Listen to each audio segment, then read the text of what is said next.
Hello, hello, hello. How's everyone doing today? Hello. How's everyone doing? Hello. Steve's here. Hi, Steve. Good. That Hello. way. That way. That's Steve. Hi. How's everyone doing today? It is Tuesday. It's Tuesday. It's a nice morning. Nice early morning. And we've got ourselves, hopefully, it's actually, right now it's 23 Celsius in here. It's actually nice. It's actually nice for once. Yeah, we are here. Yell at me if the audio levels are off. We, again, had to kind of eyeball it before going live, but less technical issues today than on Sunday. Yes. Sunday. I'm slowly figuring it out. Yeah, what day of the week it is? We gotta be on a plane well, not you, but me. I gotta be in a plane in a day and a half. To here. To you, yes. What do you got there? Oh, San Francisco shirt. I got my open sauce shirt. I don't get an open sauce shirt. Well, I bought it last year. Oh, okay, there you go. So yeah, so today, hopefully, if all goes well, we do have a few little like detours we have to make on the journey, some updates with end stops and whatnot. So we're gonna deviate a little bit, but hopefully, if all goes well, today is the quote-unquote final day of the POSITRON build. We're hoping to get these finally assembled. We're on the last part of the build itself. And of course, I just closed the link. Shoot, where is it? POSITRON kit manual. We're on the last part of the build series. No, not POSITRON Power Solutions. LDO POSITRON kit. There we go. We're on like the last part of the build series. So if all goes well, we will have fully built positrons, both me and Steve, by the end of the stream today, which means if all goes well, at the end of the stream today, we will be giving away a positron kit, a full positron kit from LDO Motors. Thank you, Jason and the LDO Motors team, for providing these kits that me and Steve are using for this build series, and also the kit we're going to give away at the end if we finish. If we do not finish, it's going to be a $200 gift card towards a positron kit, and then we'll have to do another stream where it'll be a finish stream, because we got a hard undetermined time. Yeah, we got 3 hours today. We got to end it at a certain point. Yeah. So we're under the clock, but hopefully if all goes well, we'll have this done and somebody will be walking away with a positron kit. Also, we have a spool of filament from POLYMAKER to give away as well. Both the links for both of those entries in the video description. Enter for your chance. Draws will be at the end of stream. Also, check out some of the links in the description as well. Affiliate links don't cost you anything extra, go a long way in supporting the channel. And if you want a positron kit for yourself, there is a link to the list of positron resellers. None of those are affiliate. Just pick whatever one is local to you and buy your kit through them. So yeah, so I have Steve here, the little man in the window. Hello. Here, Steve. Give him head pats. He is nice. Go subscribe to him, because if you're lost at where we are, because the last time you've seen on this channel, it wasn't this built, we did part 2 on Steve's channel. Yep. So if you want to watch the full build series, you got to be subscribed to both of us. It's a combo package. So yeah, I think that's about it. Where we left off, we have the base done. We're going to have to open this back up, because we have to plug in some motors, and there's a new end stop we have to install and whatnot. But I think the first thing we're going to do is get the tower on, right? That's what you wanted to do, Steve, right? Yeah, I think so. Yeah, because then we got to open it back up to install like the stepper motors and a few other things. So let's get this manual. Oh, also, apparently the issue with the manual, for those that are wondering, means like we're using the actual like official manual here from LDO for the kit. Apparently it's a bandwidth issue. The reason the images aren't loading is a bandwidth issue. So if you are following all along on the live stream, please don't have the manual open. Apparently it's a bandwidth issue. It might help. It might help. Because it's worth trying. I went through it all this morning and it was fine. So we'll see. And then also, usual YouTube disclosure, these kits were provided by LDO. We're not being paid. Words and opinions are our own, blah, blah, blah, blah, blah. If you want to help support the channel, the content I create, things I do, consider becoming a channel member, Patreon supporter, or if you're really cool, gifting memberships to others during the live stream. That way other people get to hang out and be cool people too, like you. Okay. And get some Nero treats too. Mr. Rodog, thanks for coming a member. Okay, you ready to go, Steve? I am. Okay, let's do it.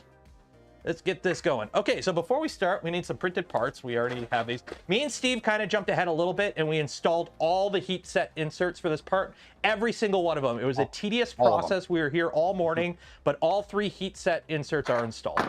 So we did skip that just to save a bit of time today. Okay, install the Z column. That's quite simple.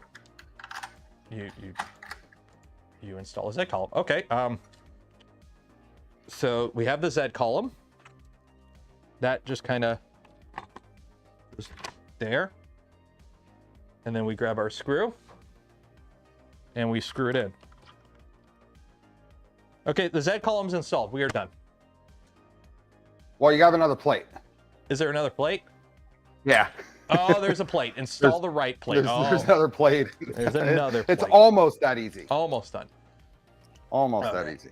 So load 4 hex, what is it? Load M4 hex nuts into the slot. Where's that? So 2 of those. And then you attach the plate. Oh, there they are. Okay. I was gonna say, I thought I might have been short on M4 by 10s, but there's 2 bags, I think, of M4 by 10s, maybe, but I could be wrong. There we go, M4 10s. And then right now, if you're hearing printer noises, I got the Bamboo is printing up a updated part that Steve kind of redesigned last night because he wanted to update one of the parts, and I don't blame him. It could have used a little bit of something. Okay. Can you even get these in? Okay, so just a little update here, Nomad. If you put this on first, you can't put the nuts in. If you put what on first? I can't get the nuts don't fit in. Oh, they do fit in. Slide in from the bottom. Okay, okay, never mind. There is enough clearance there, Clarence. I didn't think there was enough clearance. Okay, so that's that. And then what is the screw? M410 button head. M410 button head. Okay. Nope.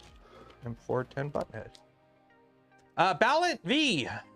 2,000 Hungarian funny monies. No crimping equals finishing the build. I would have to crimp today, but I just have to solder because I stole wires from something that was already crimped because I am big brain.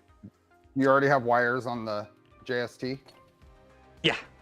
Oh, you have a JST plug already? Oh, yeah. I stole a pre-made one from like a fan or something and chopped the wires off. I'm gonna have to catch up on that then. Yeah. So they did change the design a little bit. They added a mechanical Z end stop. So this does have an inductive. I think it's inductive. An inductive probe. Optical. It's an IR. Is it optical? It's an IR. Okay. So it does have a probe for the whatchamacallit, the end stop for like bed mesh and everything. But they also added a physical mechanical Z switch. I guess it helps a lot with it just makes your first layer more consistent. So they did add that. So that's something we had to self-source. It's just a KW10 style micro switch. They're 5 cents. You can buy them, and then 2 wires and a JST. So it shouldn't be too hard to self-source, and I'm assuming they'll update the kits to have them as well in the future. But for now, I found a pre-crimped wire. I'm good. There you go. Yeah, any fan wire will work. There we go. Yeah, the IR sensor can be impacted by ambient light. Oh, okay. Okay, so that's that. Okay, so then we need to take this cover off. Which means I probably need to actually glue my little light shield in place because that was a pain to put in. Well, we can leave it on for now. The next step is install the motor. So you want to get the motor. Well, we got to situated. Okay, and then plug it in. Okay. Yeah, and then we'll do it all after at once. That works. Okay. So the next step here is install the extruder motor. So we have to install the orbiter gear stuff here. So we got the planetary gearbox. We've got, me being the big brain that I am, threw this all into one bag.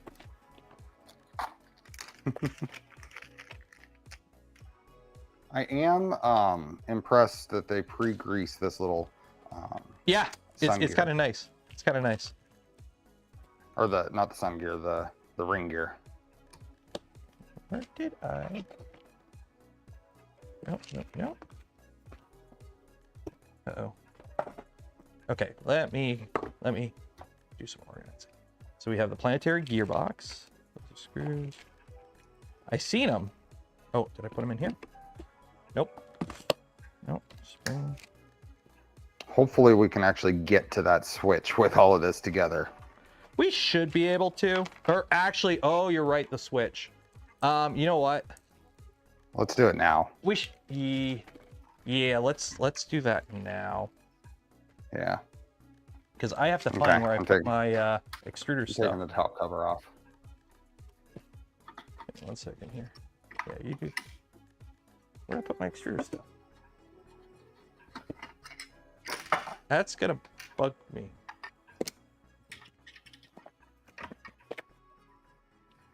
What are you missing? My extruder stuff. Oh, there we go. Oh, that's interesting. Oh, geez. What's up? Well, the little light thing actually pushes over the LED PCB, so I don't actually. Yeah, it just kind of sits there. Interesting. Okay.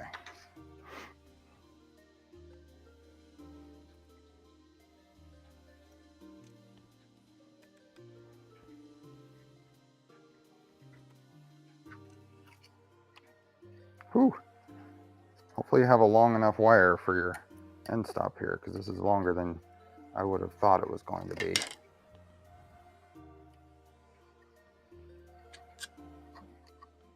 Okay, so several things we got to put in here. So first thing is the motor. So let's get that motor installed in there. What are you doing? Oh, motor.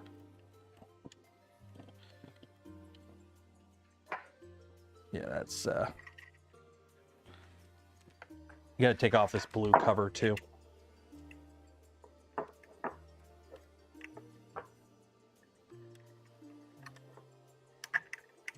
Really? Yeah, because the motor plugs in right underneath.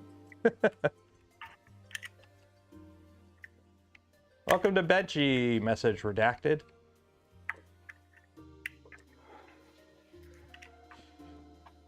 Mine's black. Black cover.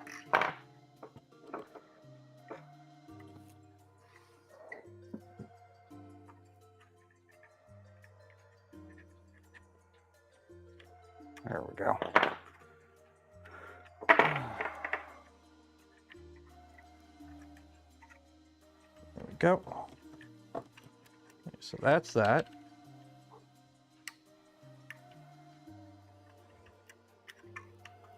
Yep.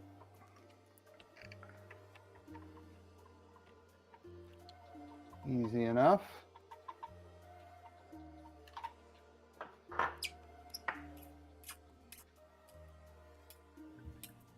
Now, can we get away with running the Z wires just exactly in line with this stepper motor? That's what I'm thinking. It'll just be running with the... My wires aren't long enough to do that. Darn it. Mine might be. Is it long enough? Mine should be. I got to solder on the wires first. And then it plugs into the ZN stuff. So let me push these wires through. Plug that into my ZN stop, which is the top one here. Okay.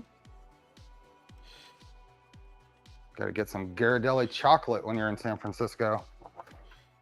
I got to figure out what to do. I got to figure out what I'm doing for the whole thing. So, because I've got Industry Day on the Friday, but I don't have a VIP pass. So if anyone happens to have a spare VIP pass, I'm not asking if you have a spare one. I'm just asking if you have a spare one.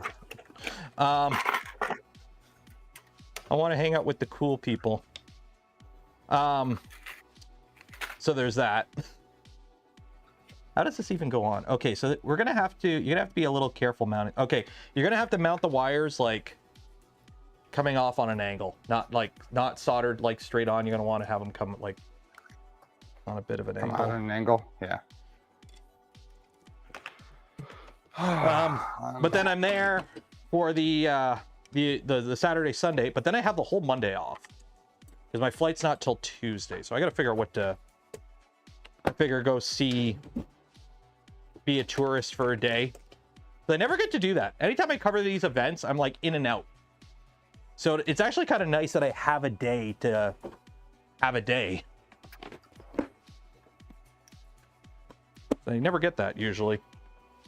Which way, does it say which way the lever stepper wires? No, the stepper wires go. I'm assuming they come out the back. I'm assuming they come out the back. Yeah, I'm assuming they come out the back. Do they? Does it say? Install the zip tie. Well, where does it say actually putting the motor on? If you look at the image, the wires come out the back. Install the motor and then secure. Well, my images aren't coming up already. Oh. Yeah, mine are, they come out the back.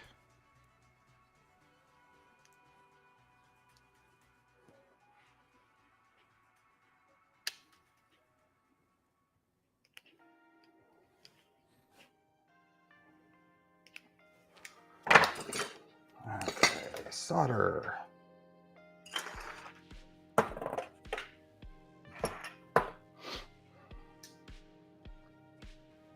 Which direction is it? Is it wire probably towards the Z column?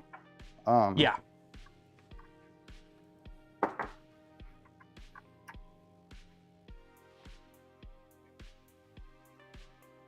I'm gonna take this switch out so I can more easily solder to it.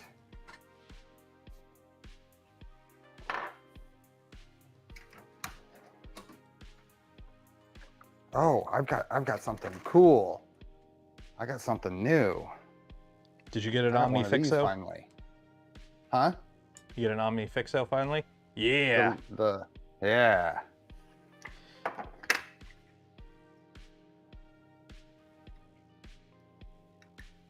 Welcome to the club.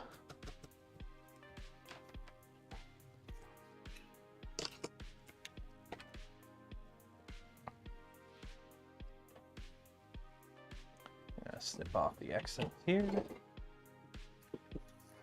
I was not expecting to show that. I had someone send that to me, and I am completely blanking on who that was. So next time I show it, I will thank them. I had to buy mine. Go. It is honestly like, as somebody, like I suffer from what's called essential tremors. For those at home wondering what that is, my hands shake. They just do. Nothing I can do about it. Doesn't depend on diet. It's just my hands shake. So having a very, very, very good set of third hands for soldering is super, super nice to have. Many tourists go to the pier, walk the Golden Gate Bridge, visit Anchorstein Brewery, some go north to visit the winery. Well, I don't have a vehicle, and my hotel is like near the airport. It's like my hotel's like midway between the Cow Palace and the airport. So I'm hoping, like, I don't like travel. Like, I like in and out. Like, I'm not gonna rent a car and go visit wine country kind of thing. As fun as that would be.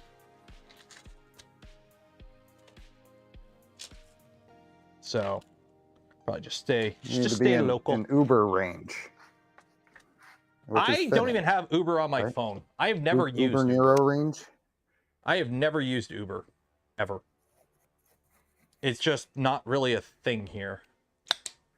And anytime I travel, I just cab it, because it's like you walk out of the airport and there's cab right there, and you just hop in and go, and none of this waiting.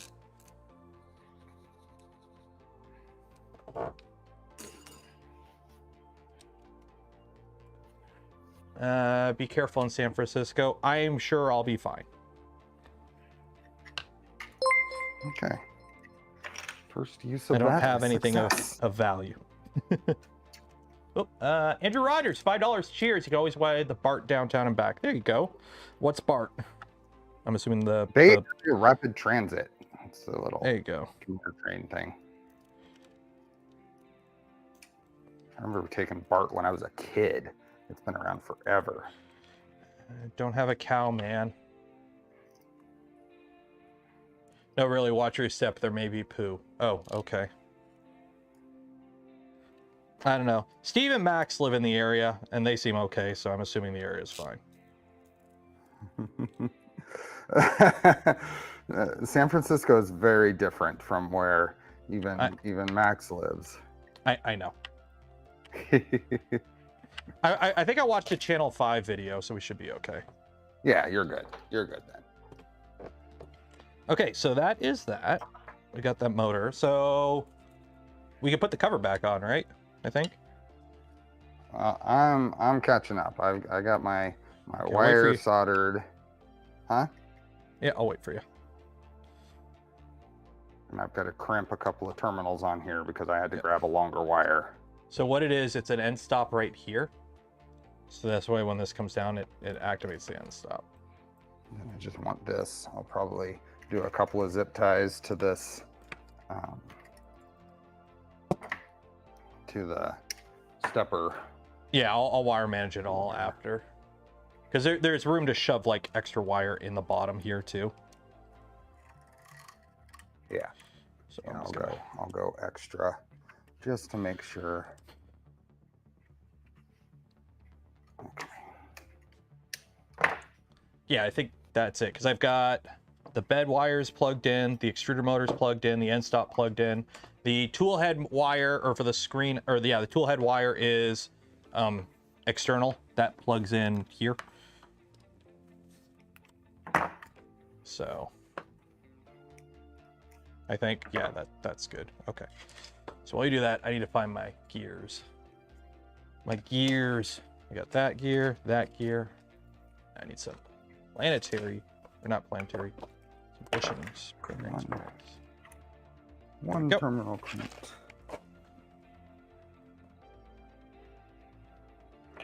Okay, so I'm going to close this back up. Yeah, go for it.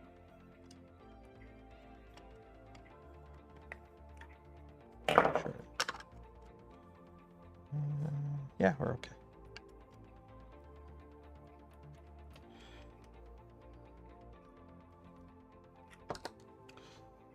Yeah, we're gonna put that.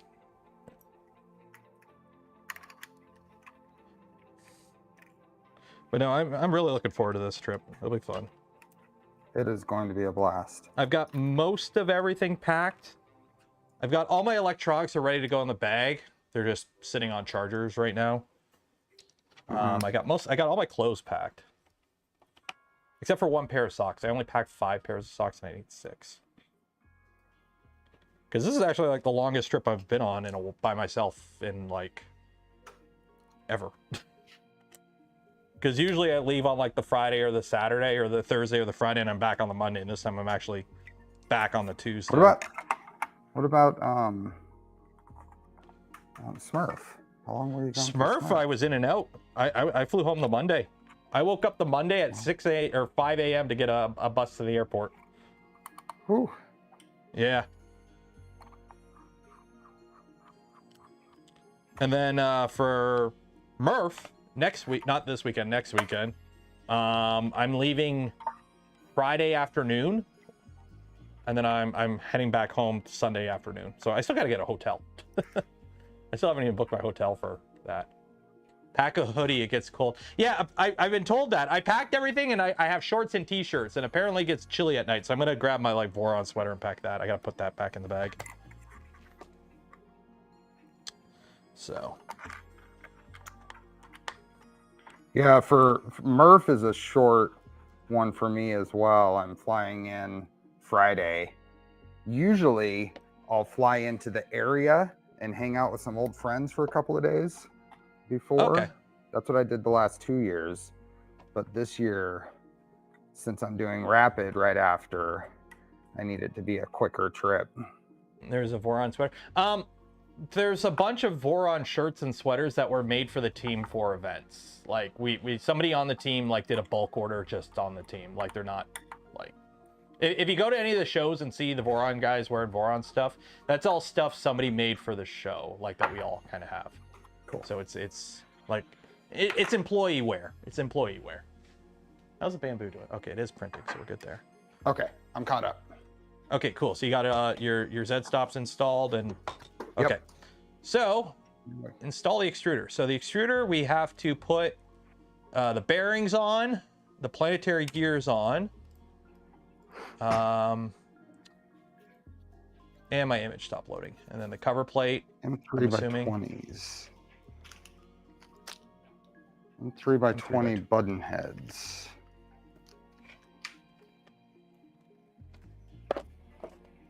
M3 by 20. 3 by 25. There are multiple bags of M3 by 20s. But we need M3 by 20 button head, right? Yep. Yeah, that's what I'm saying. I have 2 bags of M3 by 20 button heads. One with 3 pieces in it and one with 2 pieces in it. Okay, M3 by 20 button head. Okay, so this should be pretty easy.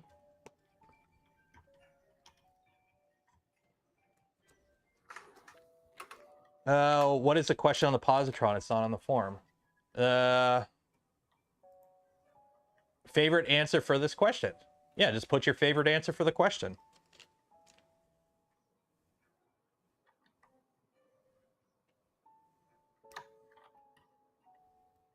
Pretty self-explanatory. There we are. Getting the stepper to line up with the planetary gears is a little bit of a challenge. Just have to, don't force it, just wiggle it. Oh, yeah, yeah. I'm still assembling the...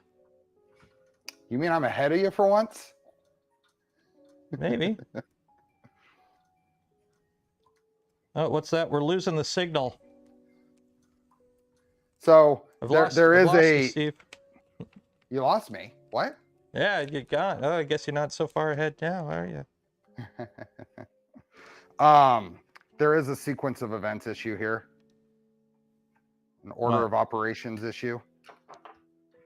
It had us put this Z column on before we put the Z stepper on, but you can't get to the second Z stepper. What do you mean? Screw. Or the extruder screw, I mean. Extruder. The screw from the bottom or the top? Huh? Screw from the bottom? They come in from the bottom. Oh, they come in from the bottom. Oh. They got it. So there's a little order of operations issue there. Okay, so let's see. But it's a thumb screw away from a fix.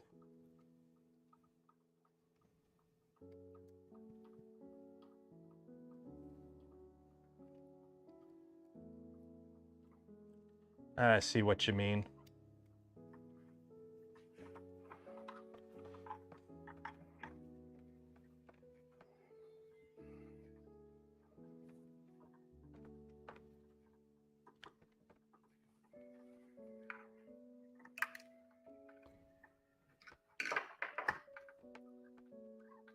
Yeah, the issue is reversed. If you put the motor in first, then you can't mount to the Z extrusion. Yeah.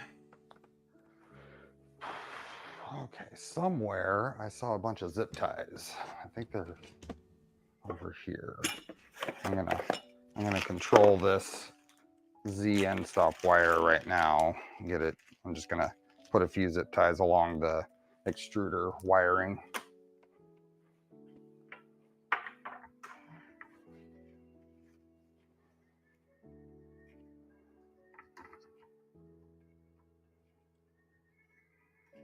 This will ensure that it all folds up the same way still. I didn't have to take anything off mine to screw it in. The what? I didn't have to take anything off mine to put both screws in. Maybe I was. Oh, you know what? There's enough clearance. I'll admit, I was wrong. I know, it looks like there's not enough clearance, but there is. Looks like there's not, but there is. I got it. There's plenty of clearance. Okay. So that is that. So that is now assembled. Install the zip tie holder. And that's a molded part. It's not a printed part. I went looking for that when I was kind of previewing stuff, and I'm like, where in the world is that? It is a little molded part. Where? Oh, it's down here. Oh. Yeah, and it goes down there. What is it? Oh, I seen that. I know where that part is. I gotta find it. I saw it earlier. Aha. Right And here. 4x10. Seriously? Yeah. It's a big guy. Or it's simply, instead of ordering a completely separate shorter screw, they just use an M410. Well, they have M4x6s in the the bomb. Well, maybe it needed an M4.8 to fit properly. Go. Where's this guy go? It screws in right there. Okay. This one is definitely easier if the Z column is off. Okay, I can't even get the screw through the thing. You know what? This is M3. That can't be M4. There's no way M4 screws into that. Check from the bottom. Yeah, that's M3. Yeah, that's M3. That's not M4.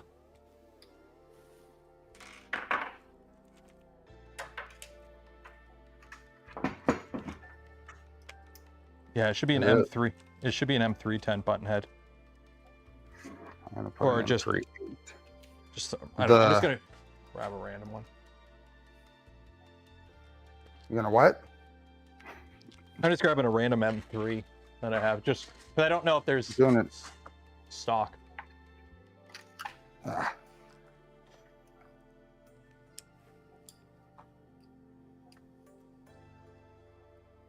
Yeah.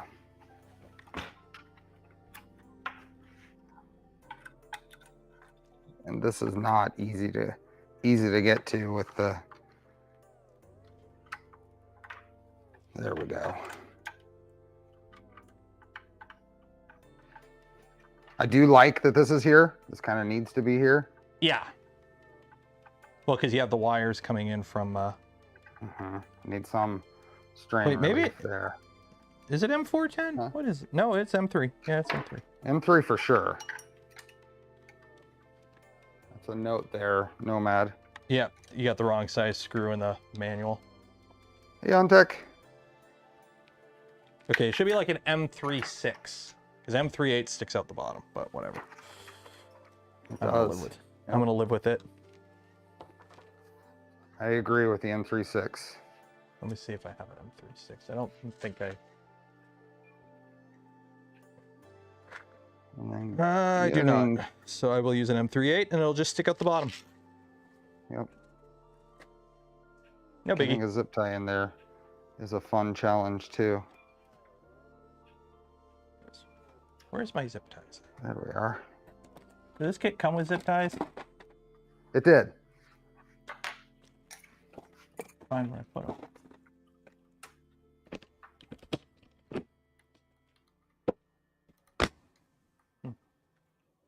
Well, I don't know where I put them.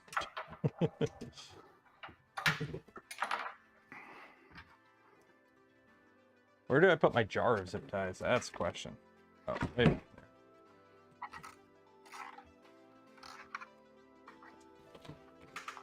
Jar of zip ties. There we go. Looks good. Mine is on. My wiring is managed.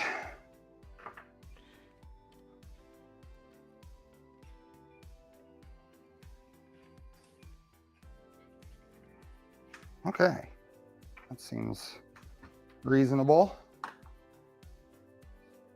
Now we get to route the belt.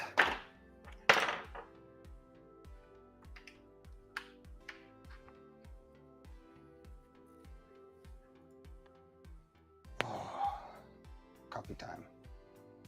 Coffee time? Well, I've got coffee right here. There you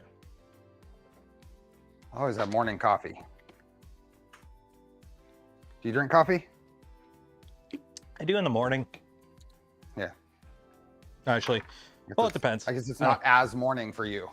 No. Right now, it's gamer subs time. Code Canuck Creator, get 10% off. There you go. There you go. I did my shilling for the day. Okay, route the belt. So the new part you told me to print will be done in 8%, 2 minutes. Okay. So guess we'll wait on that. I can probably show what I did. Yeah. If you can give me full screen. So this is the part that's included in the in the files, and the belt path seems a little tight, but that sharp corner is really hard to get the belt in. And since the layer lines are going this way, any pressure in there is just going to break. It has a chance of breaking those off. So I tweaked it for a little easier, more relaxed belt path here. Hopefully it works well. I mean, my testing the other day worked fine, but that's it. Yep. So I've got a updated version that Steve sent me that's printing right now. So I'm gonna take this old one. Yeah, that is way too sharp a corner for a belt path. Yeah.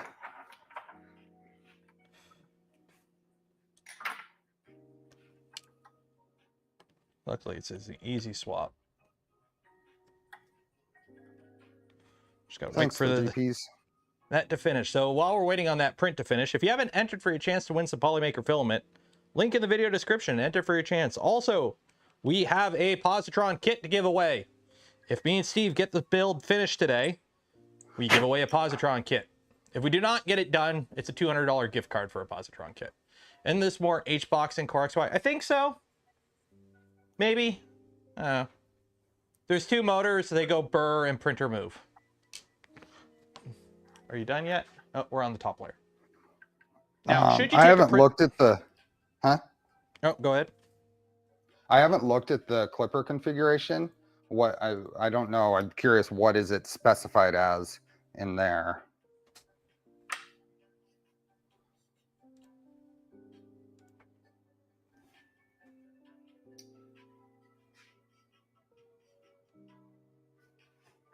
Okay.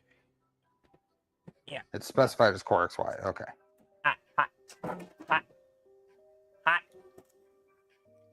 Then it's CoreXY. Hot.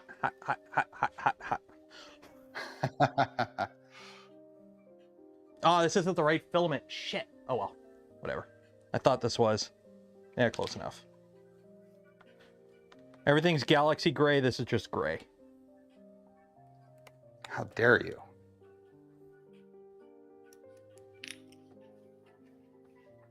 Also, bamboo over extruded the hell out of these holes. Uh-oh. What am I printing, Taylor? The updated belt block.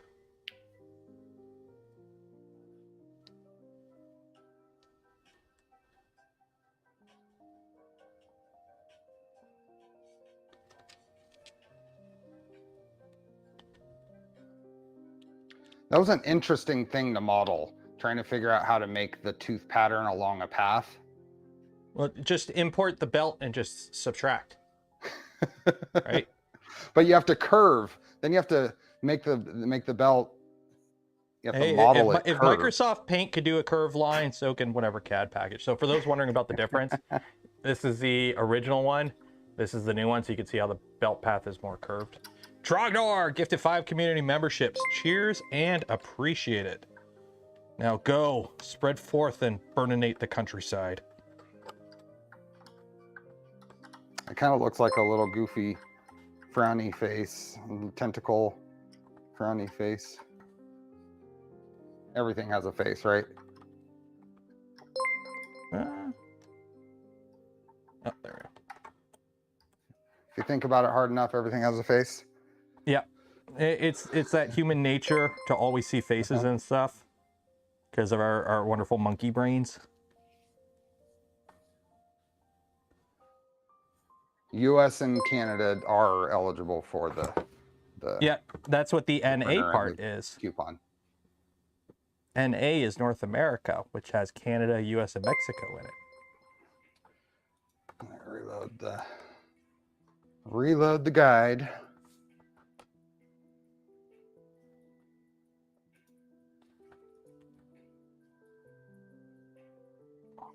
There we go. Okay, so let's see how this belt path goes. So that shouldn't be too hard. Yeah, this is just very slow for me. Oh. So let's see, how does my belt fit on this?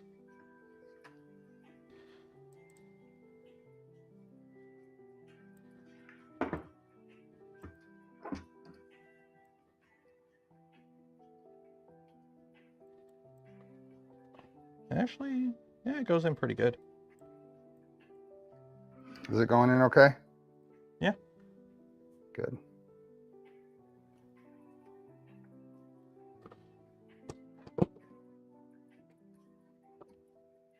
Yeah, mine is too. Little screwdriver to make sure it goes all the way in. Should be good. Where did that screwdriver go? There it is.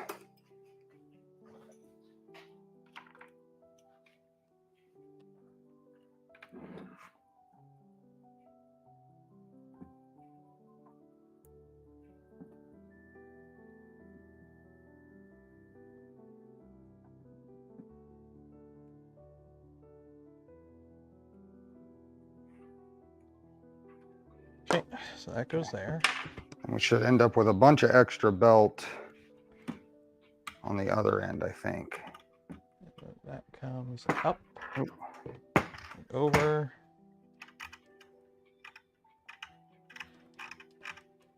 And you just pull it tight and just kind of whatever you get in is what you get in? Yeah, I think so. I have not uploaded that truck door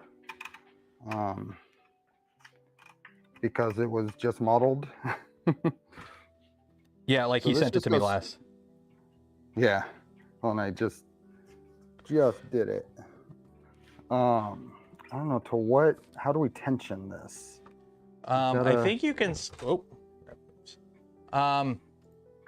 the top part you can tension it. Yeah. But to what degree does this need? Oh wait, well, that's, oh, it comes in through the back? Wait. yeah. Am Yeah, I- it comes in from the Oh. side on each one. Okay, I comes in the routed mine top. wrong. Yeah, I put mine in through, From the top? yeah, Backwards? no, from the front. Like I put mine in This through is there, so I kind of gotta. Kind of an interesting, yeah. Yeah. 1 second. Is that all there is to the, okay, There we go. I guess.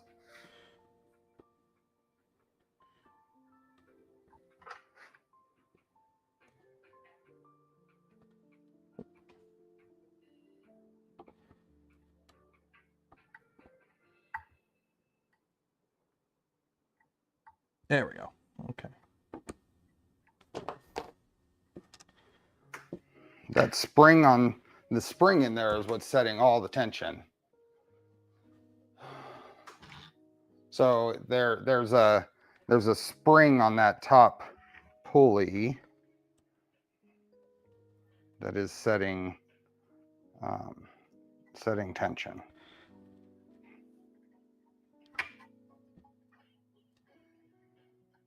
And then this other little printed part that I had issues with is what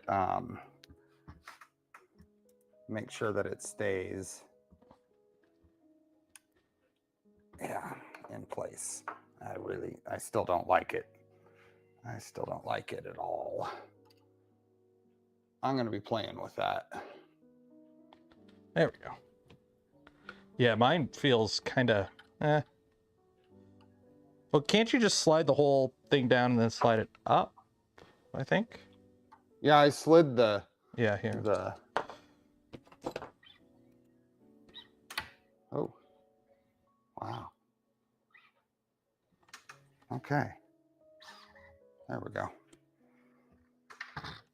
Okay, I think mine's on. I'm not going to trim that belt yet because I'm not sure on it. Whew. Yeah, you have to move the latch out of the way and then pull the top idler down just a little bit when you set your belt length, I think. Yeah. And then you push the latch back into place, and then you might have to adjust it because it just forces the idler from not moving in the other direction. If that makes sense. I think I got it.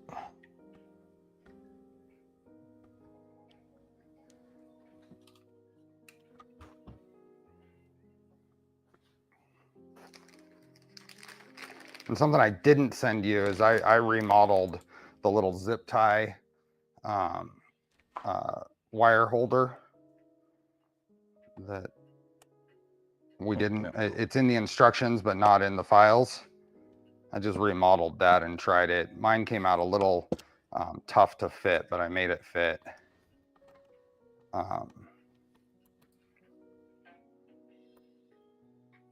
So, oops. I'm showing the, there we are.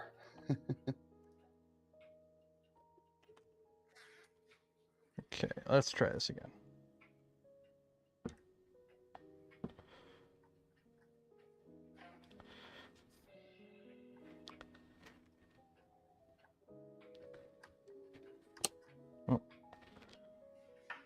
What do you got? I'm just playing with the tension, trying to find it, get it in a happy spot where I'm happy. Fiddly. Yeah, it is a little fiddly. Because it's got to be tension enough that it grabs it. Mm-hmm. But not too much that it doesn't work. Yeah. What I did is I looped the belt around the top and then pulled it down to where I was pulling about, I don't know, 5 or 6 millimeters of the spring, and then wedged it into the belt spot on that printed part. And then from there, I had to adjust this stopper. Yeah, I think I'm happy here. Let's see.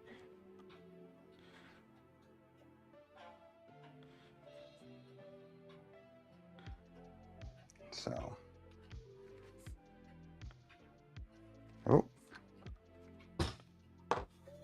yeah, I'm okay with that. Yeah. Now we're on to, I'm going to start getting belted. So Yeah, position washers and idlers in the order as shown. I'm going to cut some of this belt. There we go.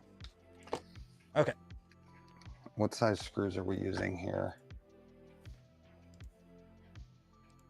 M3 by 14, 2 M3 by 14s, and a bunch of shims. M3 by 14 low profile.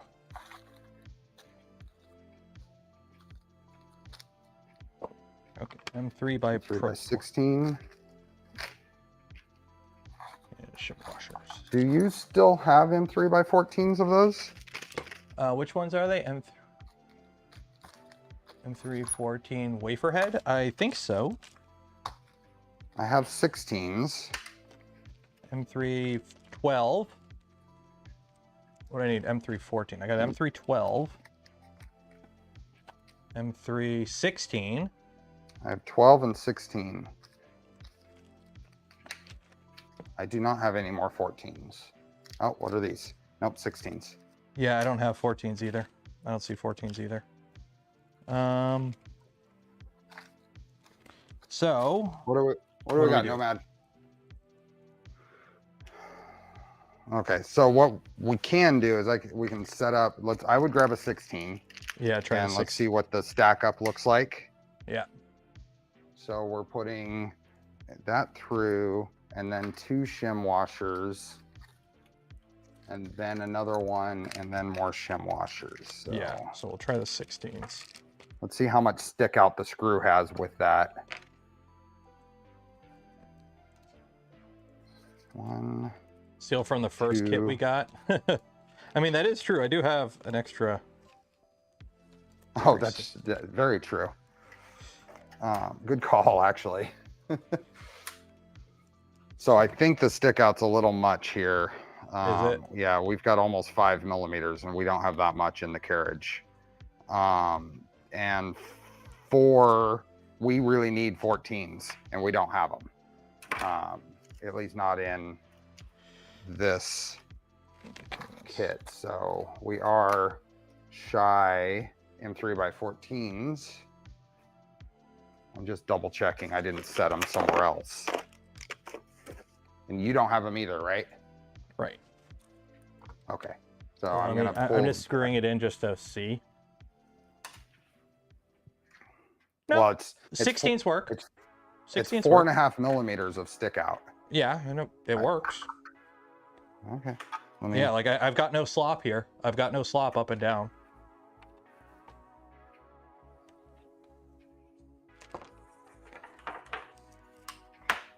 The spec for these rails, I think, and yeah, we have about 5.5 millimeters. The spec on these rails is not that. So we may be able to get away with it here, but it needs to be fixed. Yeah, like we might be able to squeak by here, but if somebody's using a different rail. Yep. So yeah, it does look like we can get away with it with the 16s, but they need to.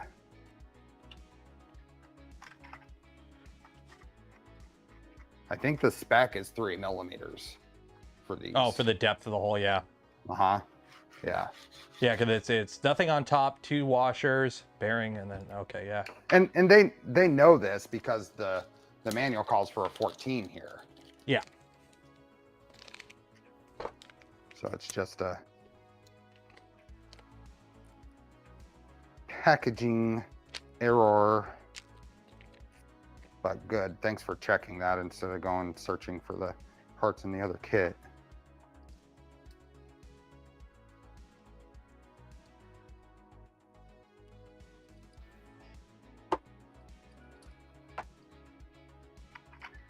And it's kind of nice to just pick up the whole printer and make it a little easier to get this. Oh, I know, it's so small. Stack in. See, that now this is making me want to go back to trying to design my own printer again. Because I want to design like a super simple CoreXY machine, like like Fisher Price, my first DIY printer type design. Like try and minimalize the design as much as possible, just to make it a super simple. Like I want an enclosed CoreXY as cheap as possible that I have full control over. Like I want to make like an AK printer, like just shit simple and it works. Okay, you got the X-Rail. I pre-greased mine. Yep. Well, I pre-greased mine just now, as well. Yeah, I take a little. I didn't actually pull this one fully apart. I actually used, since the grease ports actually exist and work. Oh, on they these, do actually work on these? Yeah. Ooh. Yeah. Okay, what do we got here? We got an M312 wafer head into the idler and washer, and then we also have a nut thing. These little hex female standoffs, M3x6, right? Yep. This is kind of interesting, doing this. Yeah, so this goes in the hole. M312 wafer. And it screws in from the bottom? It's from the bottom. And what is this? What's M3x12? M3x12. Yeah, it should have a bunch of those. M312 button head? Oh, wafer. A wafer head. Wafer. I'm liking these wafer head screws. They're kind of nice for these bearing stacks. M312 wafer. I got a bunch of these. There we go. There is an interesting collection of hardware here, because I have like, how many of these little brass standoffs do we need?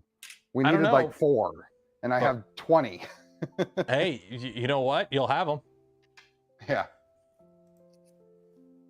Okay, so we screw that together. And repeat. Okay, so we got to do the same thing on the other end. So you're doing this twice. Yep. So where did I machine screw? M312. No, that's M316. M312. I'm with you there, Ant. I'm a big fan of the small printers.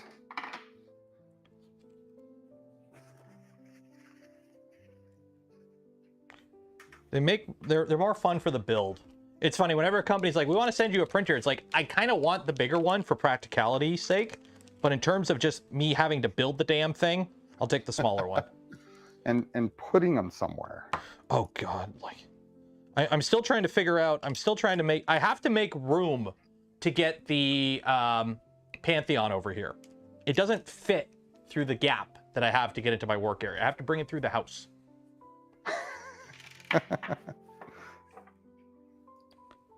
Okay, there we go. So on the bright side, we don't need these little rubber stoppers anymore. Get rid of those. Okay, so that's that. Now, how do you attach these two parts together? The X linear rail. Oh, it got standoffs. Okay. M4.75 by M3 by 12 plus 4 standoff. That's a mouthful.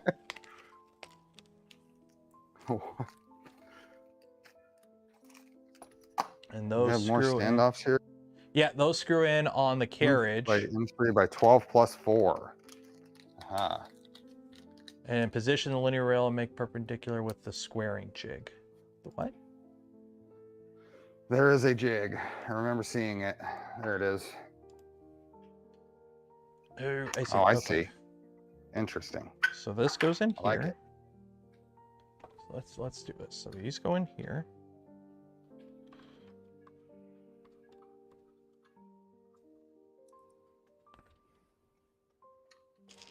You use the shitty wrench that came with the kit to tighten this.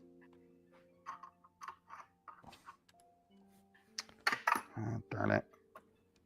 I'm going to use the Canuck pliers. Because... Okay. Then we have the jig.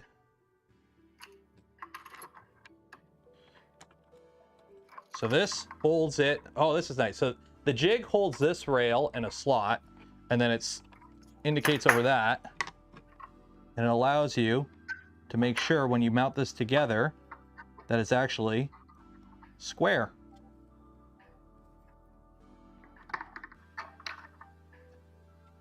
That's very clever. And then what is it? It's M3/8. Good old M3/8. Wow. Within a some level of square. Square enough. I mean, and 3 by 8. In terms of what I expect out of this type of printer is, I'm gonna be holding this. Put it this way: the prints off this I hold to a different standard than the prints off square. Square. Yeah, it's like it's a jig. It holds it square. Where are the M3 by 8? I dumped them in my tray because they're M3/8s. Okay. Yep, I did too.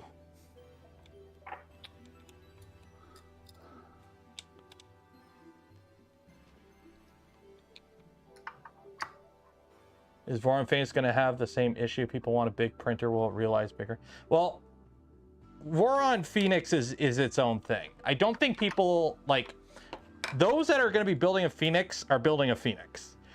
They know what they're getting into. Okay. So there you go. There's our motion system.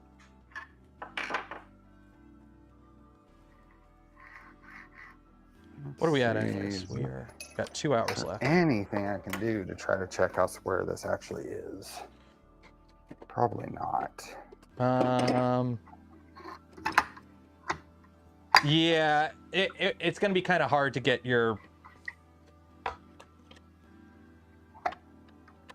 Oh, well, that's interesting. That goes there. That is interesting. That goes there. Did you have Mine's a hard time tightening yours down? No. I'm hitting significant. There's the end. Did you bottom out the screw? It feels like the screw's bottomed out. There we are. Yeah, mine's in. You can rest a 1, 2, 3 block against the rail. Ooh. And then rest another 1, 2, 3 block against that 1, 2, 3 block. And then you can push your rail up against it. And it's 1, 2, 3 blockception.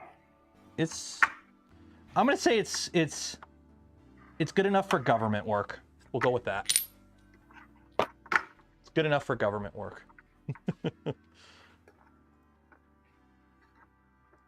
Wow.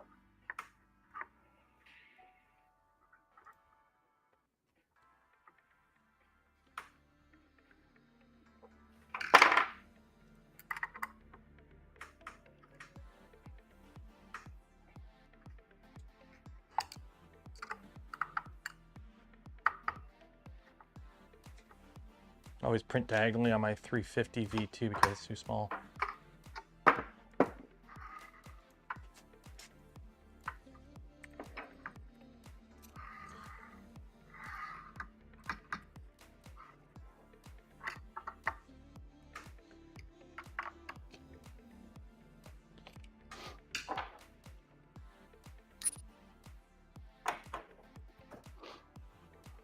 Okay, mine's together. And I did check it with 1, 2, 3 blocks. It seems pretty reasonable. Now we get to belt it. See you, Dan. Okay, we'll try that one. Okay, belting time. Sweet. Now is time for belt. This doesn't seem like a lot of belt. It's very, very thin. Is there any? Hey, on the bright on the side, belt? I think I have extra 3mm belt. I think you may too. In the other kit.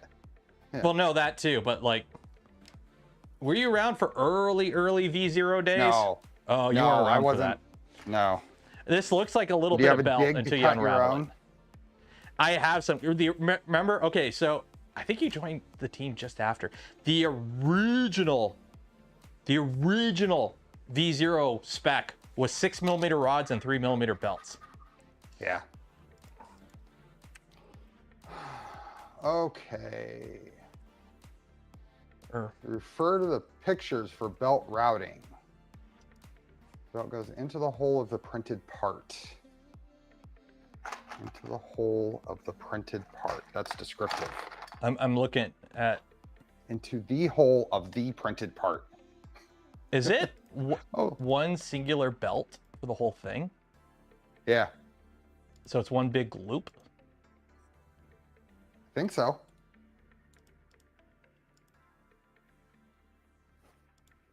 Okay, I guess we follow the picture then. Okay.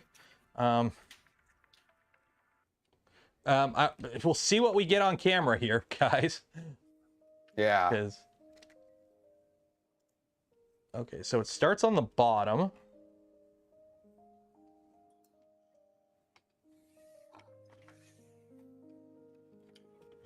Yeah, I gotta reload and get the site to work. I know, that's annoying.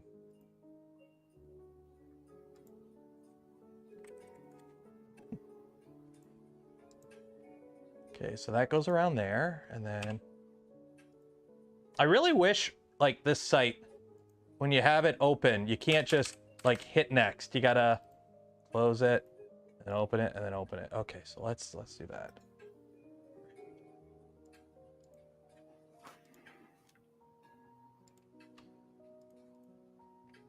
Okay, so around the bottom.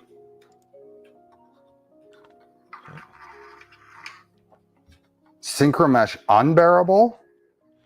I mean, I would think that Synchromesh would be easier for this because you don't have to worry about orientation. Well, yeah, until you realize Synchromet's an absolute nightmare to actually work with. Well, of course. Of course. But for routing, I never actually disassembled my Synchromesh positron. Oh, yours is Synchromesh? The V3 is. Oh shit.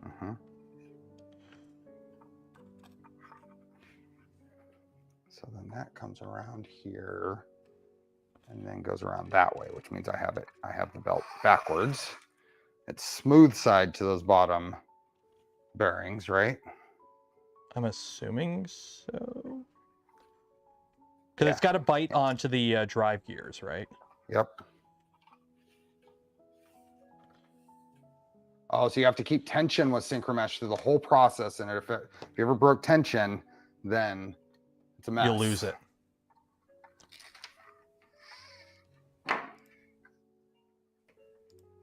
Yeah, this isn't super easy to show on camera either, unfortunately. No, it's not. I'm trying to get what I can here, guys, on camera, but it's kind of like you're getting what you get in terms of camera views on this. Do you have the text the correct side up on your belt? Does it have the what? The text the correct side up on your belt. Well, I've got this part working, so that goes around these now. This goes around that now. Okay, so I've got that part done.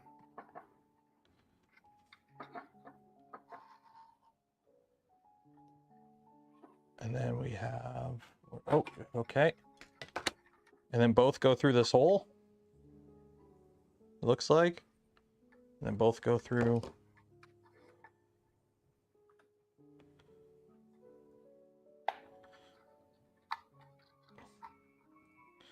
I've never done CoreXY where the belt path doesn't. Okay, I'm trying to. How does this go? Okay, so this goes like this. Okay, I got it. Goes into tiny belt routing here. So this will go around here, and then around here and into that printed part, huh? Yeah. How does the printed part mount? Okay, what? How do you? Well, this is gonna. What? What? What? I'm trying to see how to. No. Okay, 1 second.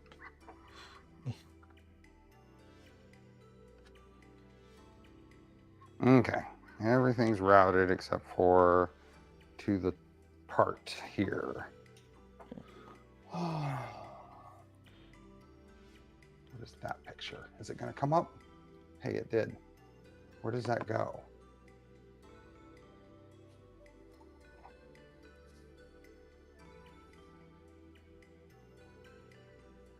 What does this do? Oh, both pieces go into one side of this? Yeah. I'm trying to this get them part in. that they previously had us screw to the extruder. Yeah, so assembly? it like goes. And then I think it's supposed to come out the side, but mine's not coming out the side. I just put, like, mine's only going in a certain amount, and then it's stopping. So the guy who really thought he was over extruding me, it seems to route through.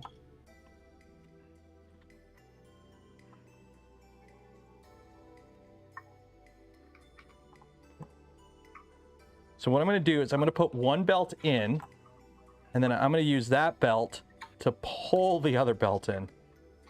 And hopefully it grabs it. Okay, so that's that. Now, I gotta hope that I didn't screw up my tensioning. And that goes on there. And that goes on there.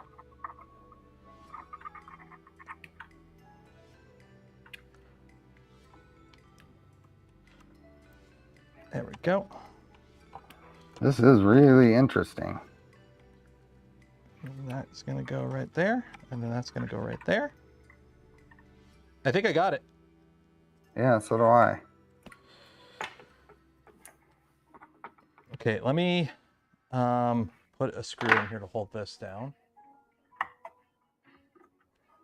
What holds this down? Okay.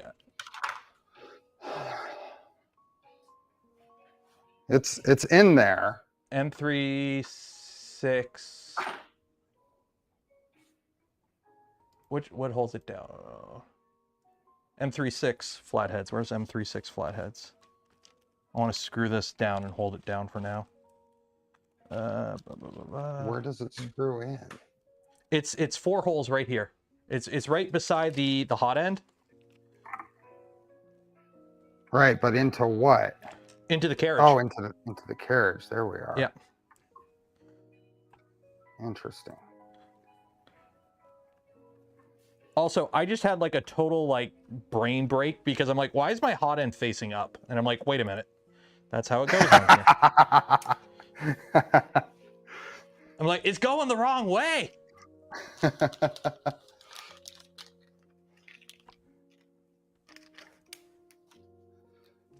The GPs, I actually don't know the pros and cons of HBot versus CoreXY, because HBot kind of went out of favor by the time I was.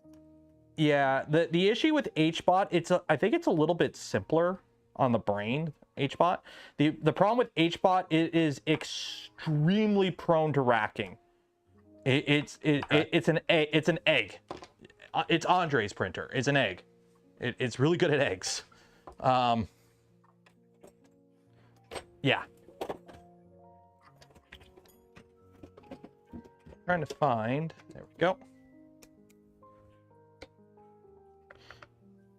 So now I should be able to tension that. There we go. And that's a kinematic. Actually tension the belts here. Is it just it looks like there's going to be like a little enough? locking. There's a little locking piece in here. I think that actually like locks it. It's like you can pull it tight, and that seems pretty tight. But I'm sure there's a locking piece in there that'll lock it once it's there. But as far as actual tension, though, you just pull it. No, like, you pull it. You pull it, and that you just pull. Whatever you end up with is good enough. Yeah.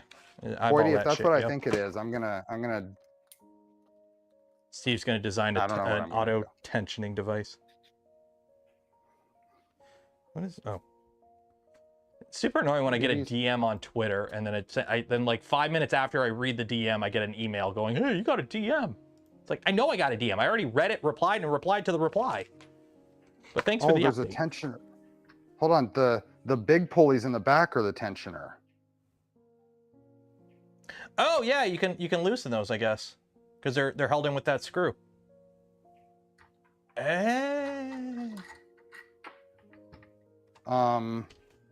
That makes sense. There's.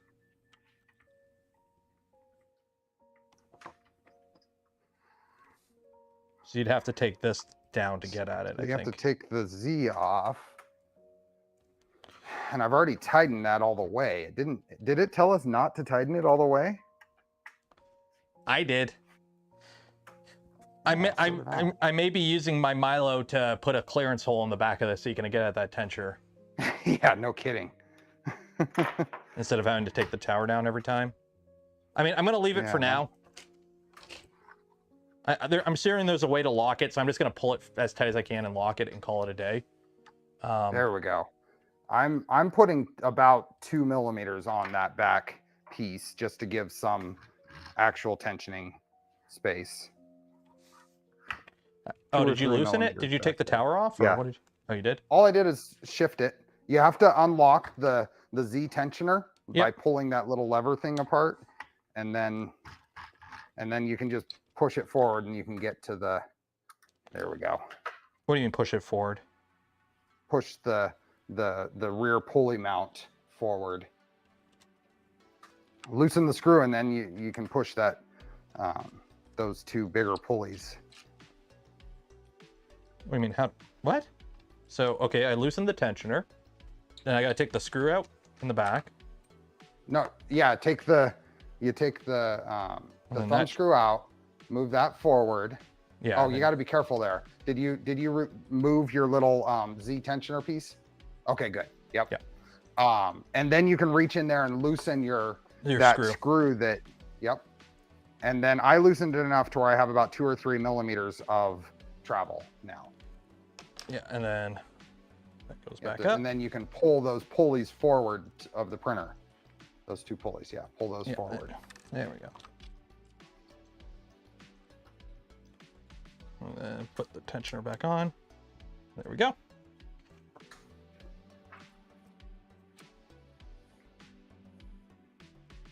There we go. Okay. Now tighten this. So then we have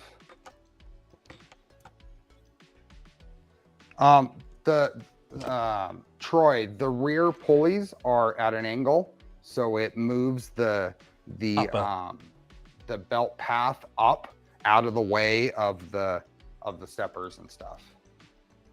Okay, so we got the heat sets here that mean you've already put in, and then we got to put the fan in there. So yeah, and there were two pieces to print out. One of them is very obviously wrong. I think you take the 5015 apart to use the other one. The one that I think we're supposed to use, you don't have to take the 5015 apart. Oh, which one did I put the heat? Oh, okay. Well, I guess I put the heat sets in the right one then, because I don't want to take this apart. Yeah. There we go. Easy peasy.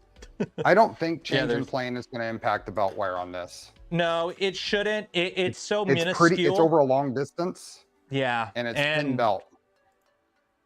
Plus, I don't think this is going to be a high volume printer. Like, if you get thousands of hours on your positron, cool. But they're not anywhere close to the same, Nomad. They're completely different.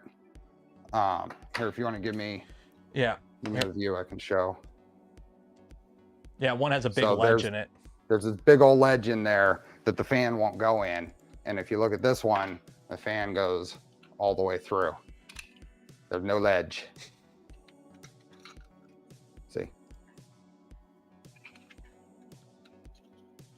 Okay, so now need to put it. You can have that. Yep.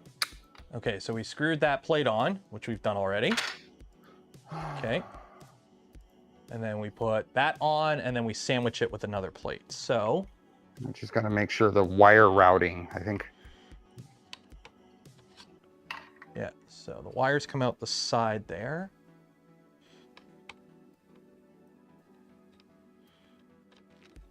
And then the other plate. The last machine part. What are these?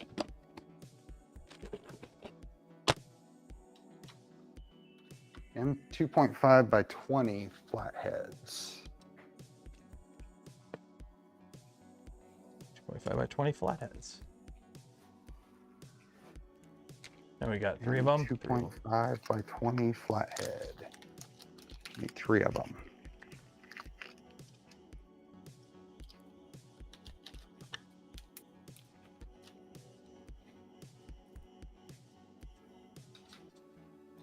Is the stream upside down? It is, intentionally. I'm assuming the power wire runs under the, I'm assuming it runs like that. Yeah, I'm just kind of running the wires up towards where the tool board is, figuring that's where it all goes. You haven't mounted the toolhead board yet? Yeah, we haven't mounted that yet. No.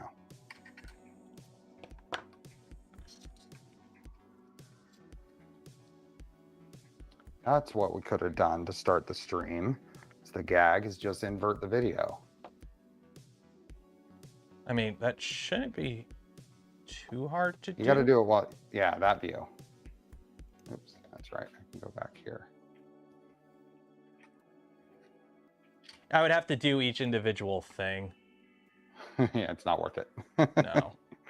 Like, yeah, you know, I can, you know, 1 second here, transform, flip vertically. It's like, yeah, I could do this and go, oh, I'm falling. Oh my God. Yeah.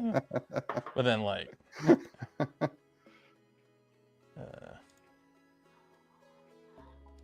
we go. Okay. But no fun. We got to get this going. What am I hitting? Okay, that's shit. On. Well, and that's then that weird. M3.6 M2.56. Sorry, M2.56. Okay. We were supposed to run the thermistor. Where is your thermistor wire going? Mine's just kind of floppy here. I'm gonna move it to the middle. Flopping down. Yeah. I don't I'm gonna think it's reroute. supposed to go that way. Yeah, let me reroute it through the middle here. I'm guessing it's got to go through the middle. So let me pull this plate off.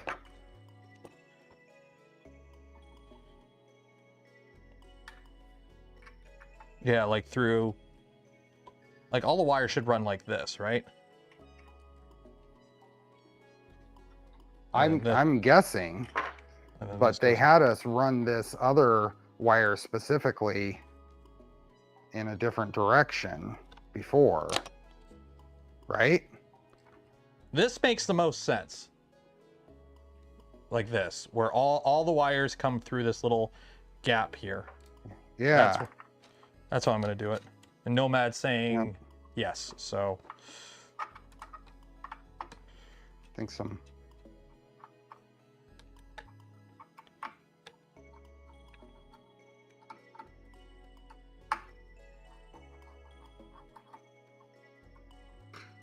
There's a little bit of one step forward and two step back on a couple of things here, just kind of figuring out.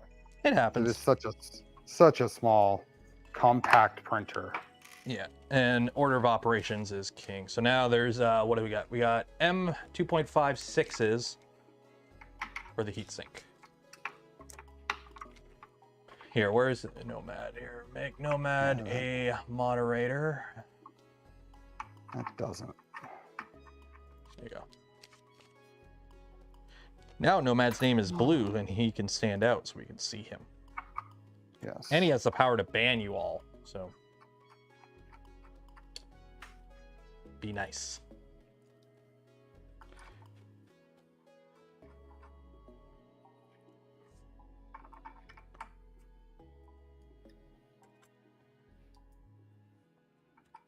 There is so much thought that goes into a printer like this. Oh yeah. So much. You have to be clever. Well, considering they're on version 3.2 of it and it's just going to production. Yeah. There we go. Somehow this toolhead is more stable than some of the other printers I've built. PF Dennis gifted 5 community memberships. Cheers and appreciate it. Awesome. And my image just stopped loading. Sunday was PF's birthday. Happy birthday.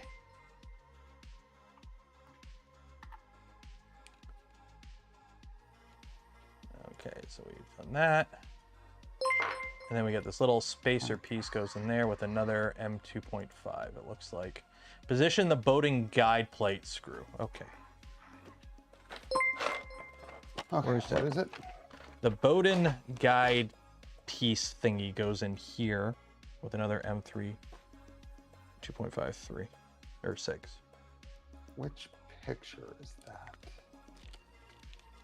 Oh, it goes between, oh, okay. And then that's with a just another M2.5 by 6.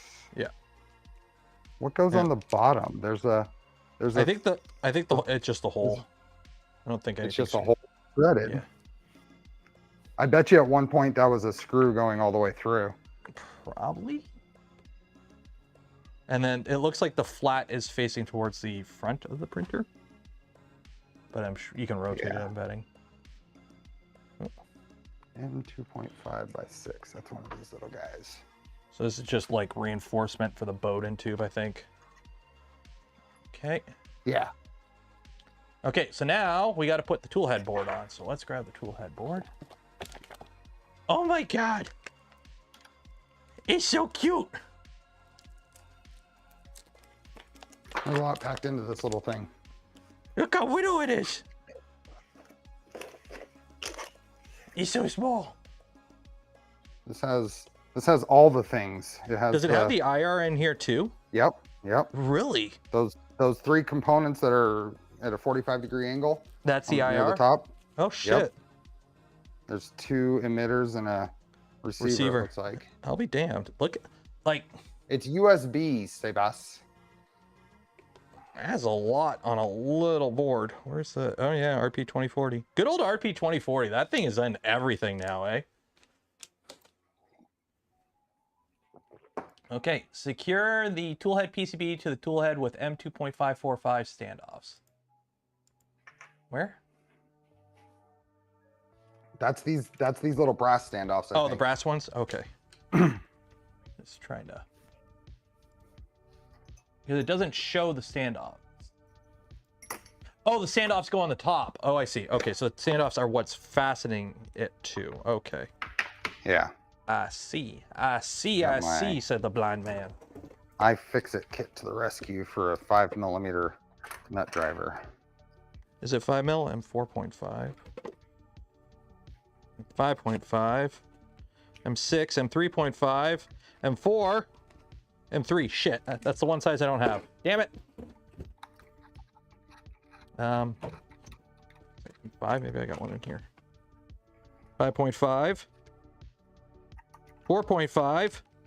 You don't have an iFixit kit? 4. 5. Yay, 5. Ah. It's from a different kit, but I do have an M5. Okay. And how does this mount like that? Okay. So I'm assuming this wire, because there's a trench there, goes down. So there's a picture here for wiring. Hey, it loaded. No way. I'm wondering, where does this wire come out the top or the bottom? I'm gonna have it come out the bottom. There's a picture there. Oh, like a picture? Oh, I see. It's a picture. Oh, it does come out the top. Okay, so it does come out the top. So the fan wire comes out the top. That goes there. And everything else comes out the bottom, it looks like. Okay. And then hot end fan. Oh, some of these have to go routed a little different. Okay, so I need to pull this off again because some of these have to route behind.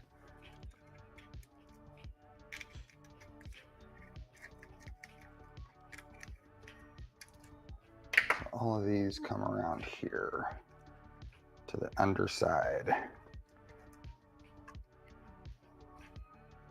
Where does this go? Oh, that goes over there. Okay. Oh. No.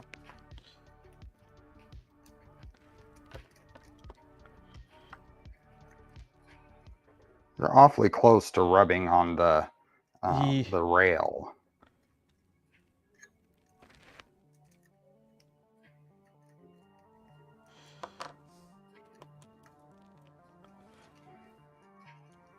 Okay, I'm gonna try that.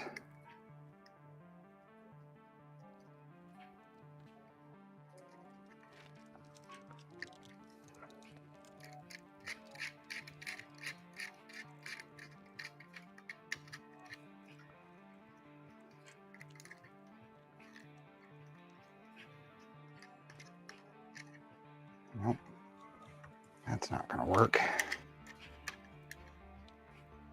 Where does this guy go? All the way over there. No, yep, that's not gonna work. Let's go the opposite then. I can get this one to start. Come on, get in your hole. Yeah. 1 second.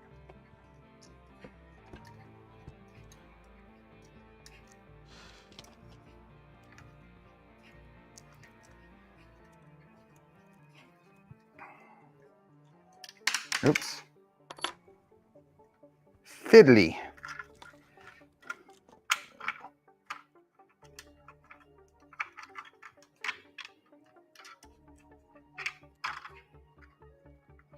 Okay, why aren't you going in? Why aren't you going in? What's going on?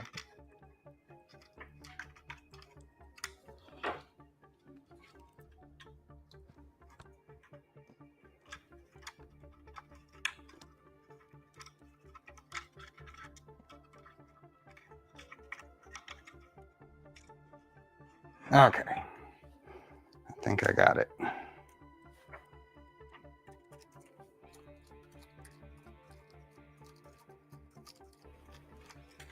Oops. There we go. Okay. All the fiddly.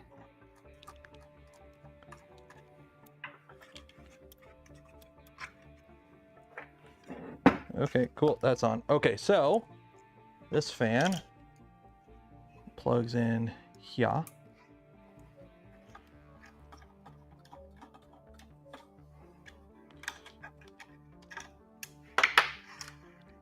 This you can move the tool head. Wait, oh, that's kind of nice actually. Oh yeah, you can have it hang right off Hold the it like edge. this. Like what? There. Oh, just put it on the side. Yeah. There we go. There we are. Yeah, you just stick the tool head way up here in the air now. That's a lot easier.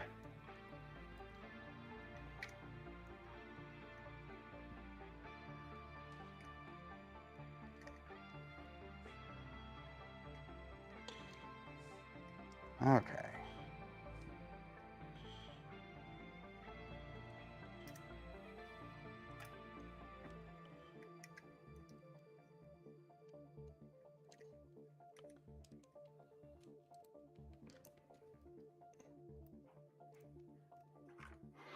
Okay, that goes there. This one goes right here.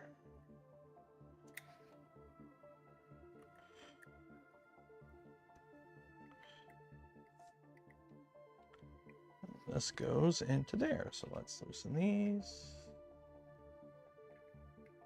That don't fit. Where is my shorty screwdriver?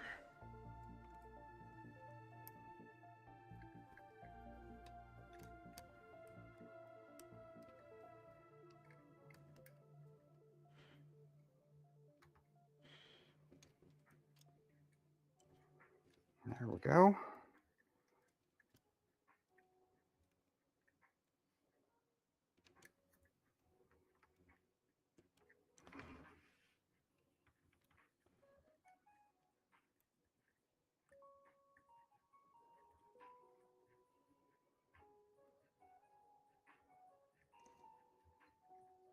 Hot end fan. I'm guessing it's right there. Okay, I think I'm wired. Me too. There's that. There's that. As long as the cover fits on. There's a cover. Yeah. Yeah. Okay. Fortunately. Cover plate. There we go. And how does that attach? M2.510 button head.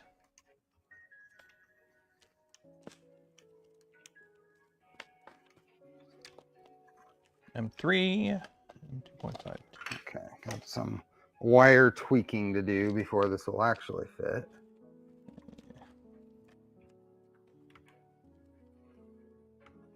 M2.510, M2.510, M2.514. Let's see if that'll go on now. Button head. Are these M2.510? Yes. What are they? Two. With 2.5 by 10 button heads. These guys. Okay.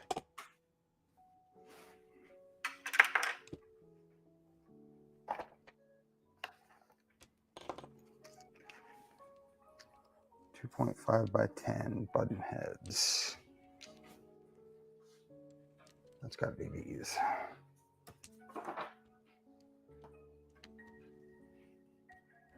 Yep. That's an awfully long screw for that. Secure the toolboard PCB to the side of the tool head with those standoffs. Put the toolboard cover on with these guys.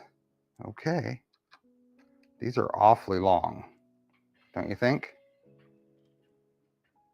We'll see in a second. If I can get. Can't really tell if they're.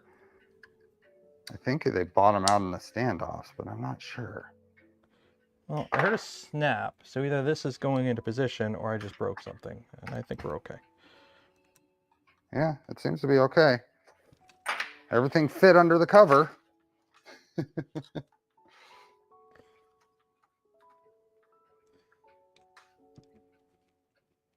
No light. There's light.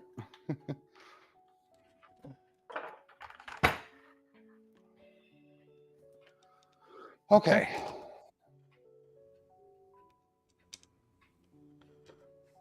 Add an M3 by 10 by 0.5 washer and then secure with an M3 by 6 flathead cap screw. I think they're talking about the belts. Is that Yeah, it's on the belt other side. Yeah. Shoot, where'd I put that? That seems like a weird spot to put that. You're talking about the tool head wiring and all that step, and then suddenly you're securing the belts. Right?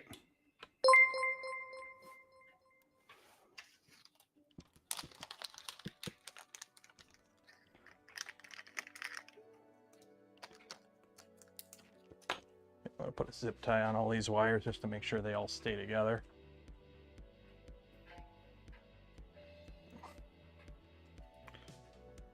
Stupid picture's not loading.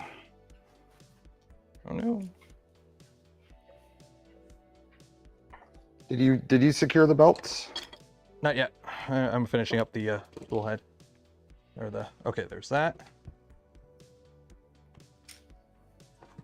Okay, and now what's the belt thing? It's, so we attach that. So we got this nice little cover on here. Because I can't see the pictures. And then the next one is M310.5 washer with an M3.6. And that, I think, yeah, that holds the belt. So what is it, M3? But it's just it's a weird spot to put it in the instructions. I mean, it's part of the tool head. We're wrapping up the tool head. This is the last, the next step is install the bed and we're done. There's really, Steve. I know. There's nowhere else to put it. The manual is done. I'd put it in its own little section. Okay, so just break out this little part here and have it here then. Yeah, I get where you're coming from. I get what you're saying. I'm just like, it doesn't really matter at this point, I don't think. It would be less of an issue if I wasn't already frustrated with this damn website. Did I grab the right size screw? What size screw do I need for this? It's an M3.6. M3 by 6 flathead. Okay, M3.6 which flathead. Is weird. Yeah, let me see if I can find it. Any real screw would work for this. Yeah. And do these belts have to push off to either side? I think it's just both of them just get pulled through and pull them tight and then tighten the screw and then that's your locked belt in position and then you play with the tension with the doohickey in the back. Yeah. Yeah. But do you kind of make a V out of the belts and screw it into either side? Or I don't know, actually. How does it hold the belt? Fiddly E is how.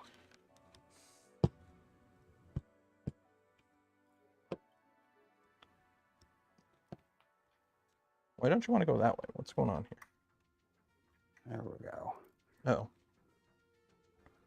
I took a belt to either side of the screw. My belt doesn't want to move. Why does? I'll show you how I did mine. No, mine's jamming. Why is mine jamming? What's going on? Oh shoot, my wires are caught. Focus for half a moment. Yeah, my wires are caught. Uh-oh. Yeah, my wires are catching. I can't. Oh shoot, I routed my wires wrong. 1 second. Okay. That ain't gonna work. I gotta reroute Yeah, I all my wires. noticed it was kind of pushed out of in a bad spot too when I just looked at it. Yeah. That's how I did mine. I went to either side of that screw.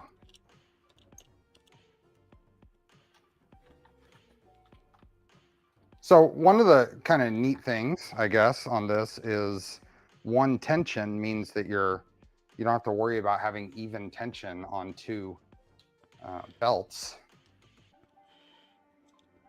Okay, oh shoot, this is not gonna work. 1 second here. Yep. Nero has his wires crossed. That's exactly what it means. No, it's I had the wire, see, right here. I had my wires like this, and they were catching on this right here. Oh, mm-hmm. So I gotta, but the problem is when I unscrewed it, I took out the stupid this came with it. So I gotta... don't tell me both of these got stuck in... Yeah, fuck. 1 second. I'm gonna be a minute here. You're fine. Where did I put my shitty wrench?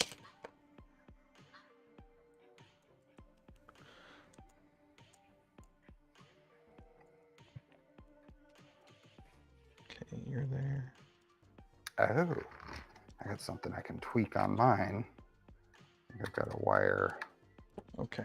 pinched slightly. That's definitely something to check on here. Easy, easy, easy to pinch a wire. Yep.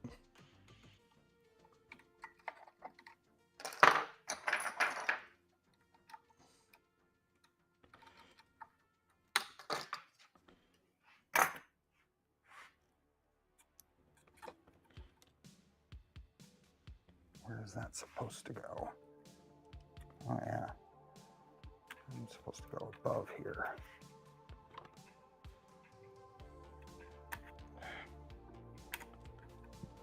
There we go.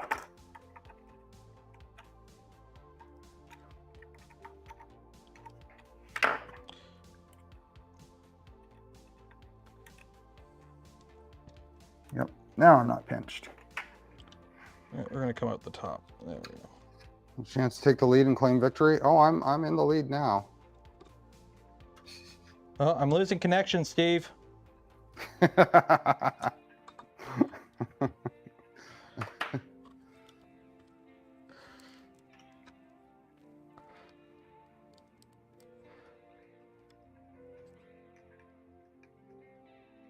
don't like how tight this is. I really don't like how tight this is. The whole wiring? Yeah, I really don't. Because you have to, like... I want to, like, take a freaking Dremel and hog out a giant chunk of this metal plate right here on the bottom. Because it's doing nothing but just making wire routing shitty. And what I'm worried about is freaking scratching the PC, or screwing up the PCB here. Having to constantly try and get that in there. Okay.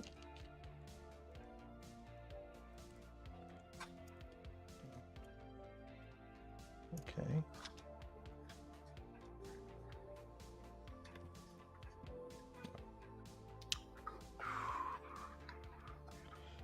I can show you what I did here.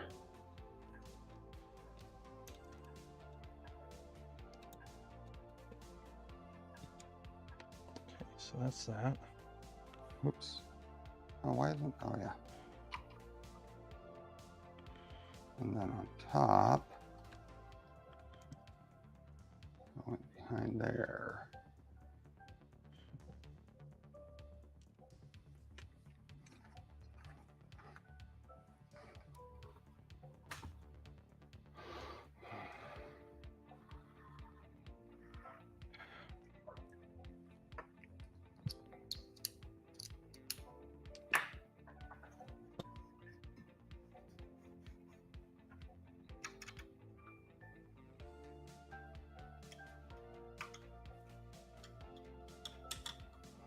Got everybody hit the like button. I even hit the like button.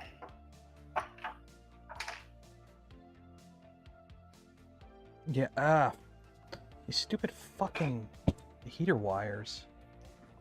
How are they supposed to come out? Is it supposed to be like, where's that stupid picture?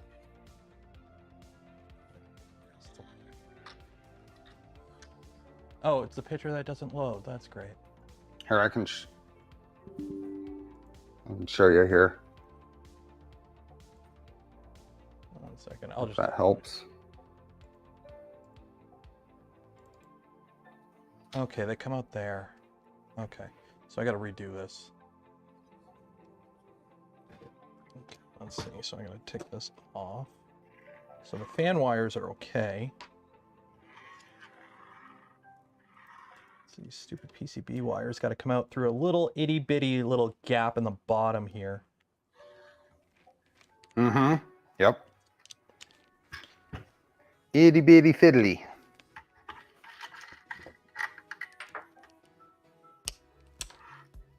I like this Z setup now compared to the old, as far as having the tracks that it rotates on. Well, I never built the old one, so.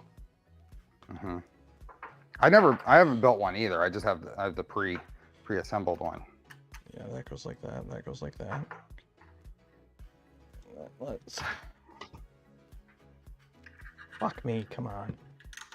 I know the folding up the previous version could be about as fiddly as what you're dealing with right now. Well, this part needs to be hogged out, like more clearance, way more clearance. Because what's going to happen is somebody's going to get all freaking where I'm at and snap a wire or break a wire or break a little diode off of the freaking PCB, and then you're done.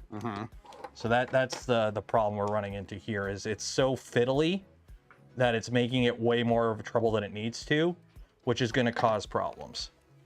Because like this PCB right here is only as wide as this gap. There's no extra clearance at all. So you have to like jam it into this area, have the wires. You're paying attention to the other two wires. Yeah, and there's like, okay, that goes there. Now this wire's pinching, so now I got to bring that up.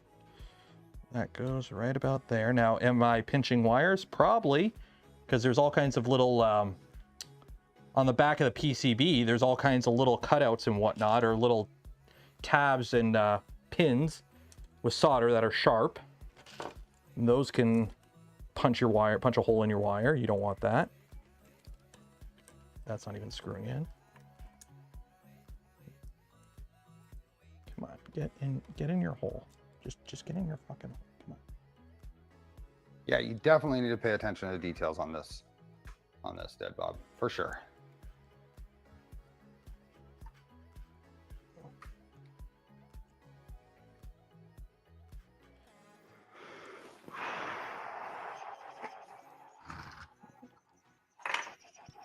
Come on, get in your hole. Get in your hole.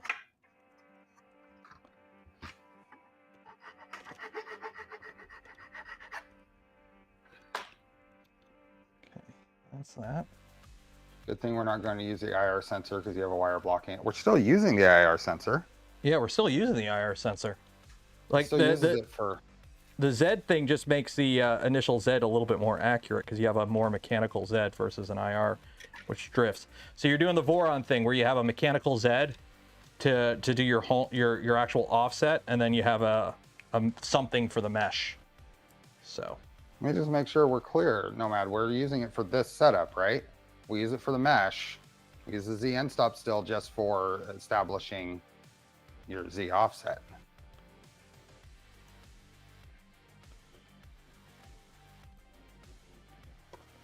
There's that.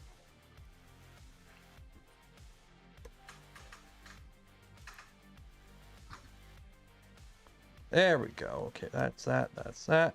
Now I got to put the stupid cover plate back on. You've been using manual leveling yourself? Well, there's no way to adjust your level.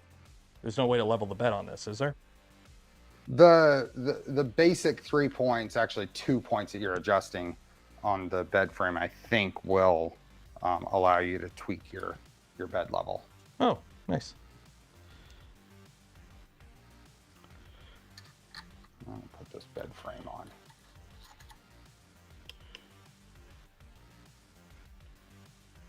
But the bed frame is way more stable than it used to be.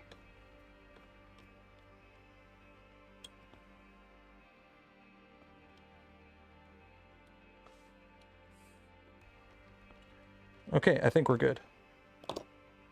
No, my stupid wire is still rubbing. So now I need to... Which wire is rubbing? Oh, the power wires. See? Now we got this stupid thing. I gotta... Oh, I tuck those up and flip them around underneath the cover. That's all I did. Yeah, tuck them up, just jam them in there. I wish there was a zip tie point. Yeah. I wish there was a zip tie point here to kind of jam them in there, because there's really... I really don't want that rubbing. Like, it clears, but it does not clear by much. And I'm worried about once you start adding heat and they start drooping and moving, I'm gonna lose them. I can get a zip tie through here. Let's see. So you go up through there. I'm gonna try and zip tie it to the the standoff. I'm gonna try and see if I can get a zip tie up on that standoff and just kind of hope I didn't pinch a diode. Oh, no, I got a diode. Shit. Come on. The GPs. I have not built one of these. I have rebuilt some of mine because there were revisions that were done to that kind of beta round. I pulled it apart to some degree, but not fully. I haven't done a full build on this. This is the first time. But like the beta I had started with the traces bed, and this metallized film bed got added, and some stuff in the Z, I think, got modified. There we go. Okay, so now cleared. We're good. We're good. We're good now. Okay. Yeah.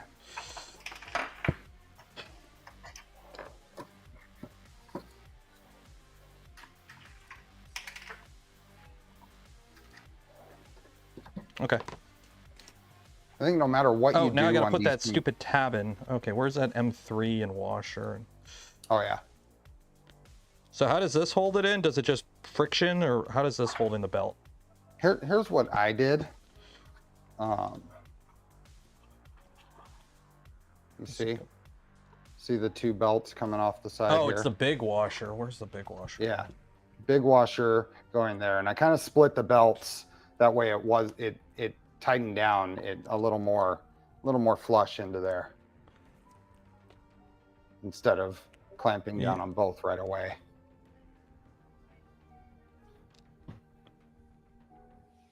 So, ooh, pixels. Pixels. Yeah, there we go. Oh. What, you don't like being the center of attention?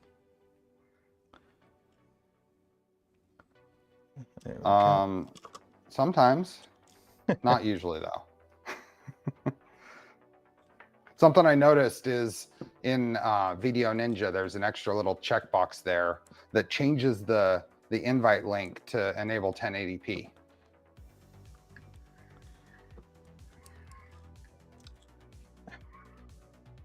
Okay, so I think that is good. So what I was going to say earlier is this is still a community project kit, right? So yeah, there's always going to be some level of something could be done better at the end. Yeah, and we're finding a couple of minor things here. Yeah, plus you got to remember too, like when you design something, you're looking at it from your perspective with just your like thoughts and opinions basically. And once you start getting, you know, the easiest way to start finding problems with something is to have other people work on it. And that's what we're at that stage right now. Where yeah, there were beta testers, but now we're having actual like builders building it and whatnot. And I can't get this even started. Why aren't you even started? Get in your home and tighten down. There you go. There we go. Hopefully there's enough there to tension.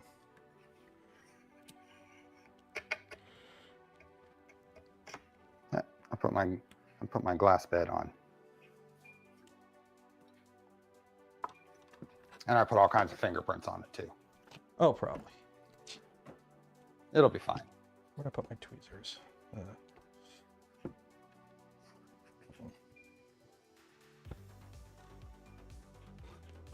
No, Matt, the fifth Voron wasn't perfect. The future Voron isn't perfect. Yeah, it takes a while to get to your final. It's amazing that the number of problems or weird things or typos or whatever that people will find ages after a release. Like, how in the world did nobody notice that before? Very carefully. Okay, I'm tensioning my belt up right now while I'm cleaning off fingerprints. This bed is so cool.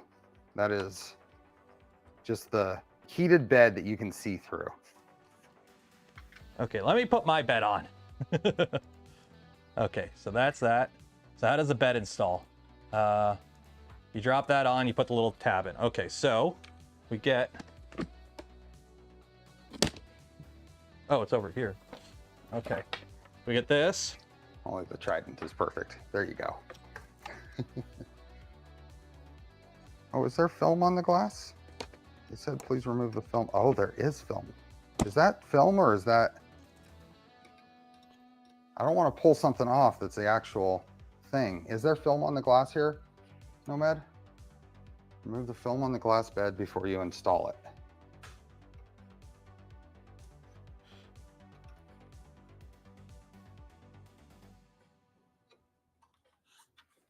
I don't see anything actually.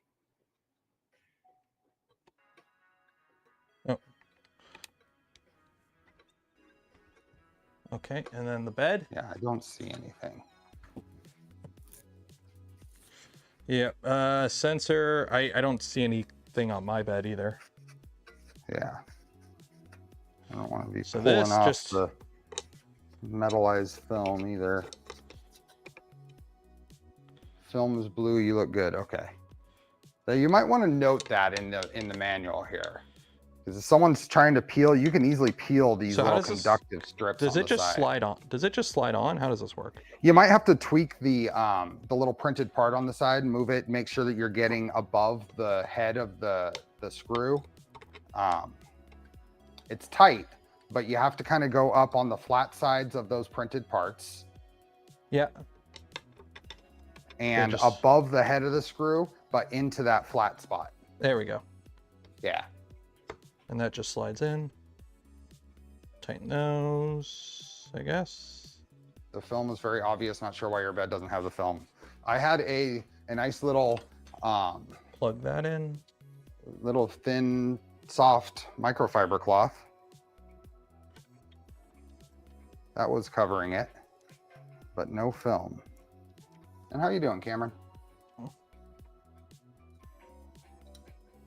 Hey, Maker Viking.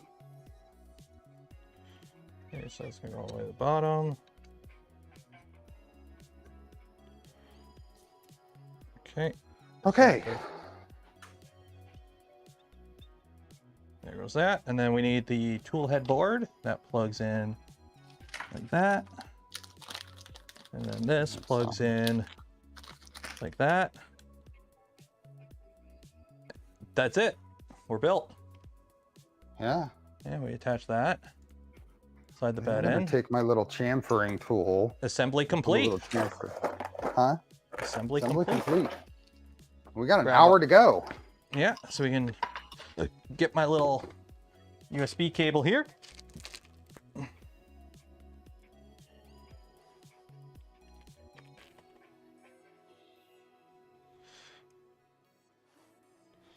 I'll put a little chamfer on the insides of the PTFE tube here. Okay, do you put your PTFE in yet? No, I have not. So there's two pieces of PTFE, a short one and a long one. Hopefully, we didn't need to put a short one in anywhere. Yeah, and might have fun getting this little clip out of the hot end, because that wasn't told. Well, luckily mine's kind of facing the right way, so I can just kind of. Mine's not facing the right way. Yeah, I got mine out. Okay. So that just kind of. There we go. Now it's facing the right way.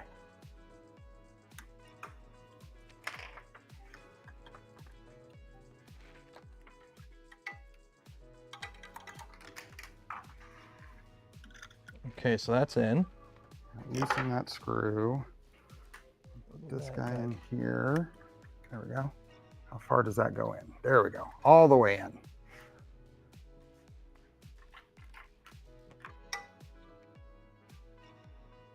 There we go. Okay, mine's in all the way. You gotta push the PTFE in as you're pulling out on that little coupler. There we go. Yep. Put that back on. Other end goes into there. And then the other little bit of filament kind of just, I guess you just feed in from the back, right? You don't really use this other piece of filament. So I think you can power it up now. Okay, let me clean up a bit here. Where is my other? So the filament path is a little different here. Yeah, the filament comes in from the back. From the back instead of through the frame. I think this other piece of PTFE is if it was going through the frame. Yeah. Grab my filament spool holder. Let me wipe down the display. That. Do we have a USB cable to? Yeah, there's a little USB in the thing. Turn that off.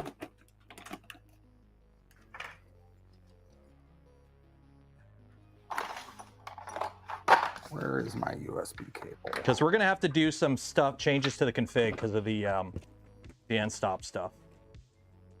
Yes. Where is the USB cable? There it is.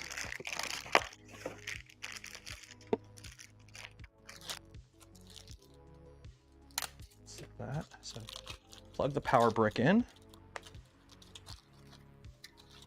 I wonder if you could do a direct drive extruder for this thing and turn the cooling to something like CPAP. The room for a stepper on that tool, on the little carriage, X carriage, is going to be really tight. Yeah, you're not going to have enough room to put a... Yeah. Okay, so this just plugs in. So I'm plugging it in now. Hopefully you don't get sparks. You put the right angle at the display? Yeah, I don't think it really matters which one you use.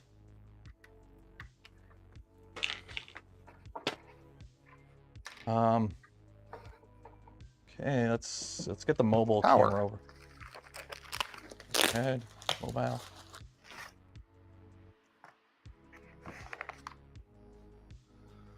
Oh, where am I going to get power? Power. Where am I going to get power? Oh. Okay, I got lights. I got lights. LED logo. The POSITRON logo should pop up soon. Hopefully. Oh, there's the LED logo. The LDO logo. Let's go there. And then we also have a orange light is on here, or yellow light. Okay. Power. Hey, orange light.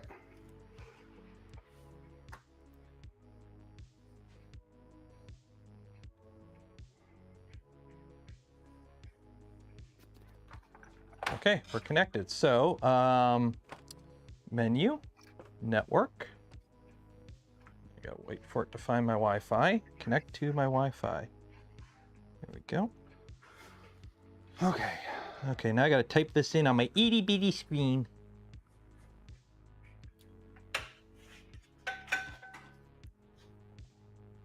Did I just... I don't know. Which... Nope. Mine is not powering up. I got a light, but I don't get anything from the screen. Oh, there it is. Yeah, it takes a minute. It took a while. Took a bit. I got it. I'm gonna need my glasses for the screen. Connected. Okay, close. Wi-Fi. Okay, so we are that. Keep saying attempting to connect. What's my what is menu? Network. Interface. What is? Oh. Save. Attempting to connect. Trying to associate. Connection. Completed. Am I connected? That's good. Yeah, I know firmware is connected to it as an error. Hostname is Pi. Okay. Let's see. Yeah. Yeah, I know you're not connected. I'm just trying to see what the. Okay, well, it's not showing me the IP address. I gotta go through my Pi.local.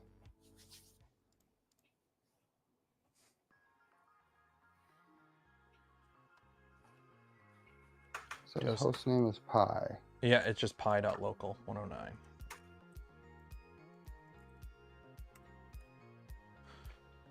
There's the POSITRON. There we go. Oh, yep, there it is. So now we have to do some stuff because we got instructions. We have instructions here. So let's. So the first thing is we got to update the end stop. So as batch one, this is currently a mod. There we go. So we've gone ahead and we've attached the end stop to that.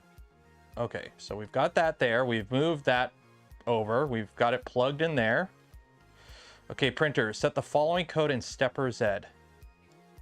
Okay, so what I'm going to do is pop you out. Go here. Stepper Z, end stop pin. So instead of probe virtual end stop, we're going to do a pin. Yep. Okay, so. Go. And our position end stop is going to be, they say 22. That's going to need to be adjusted.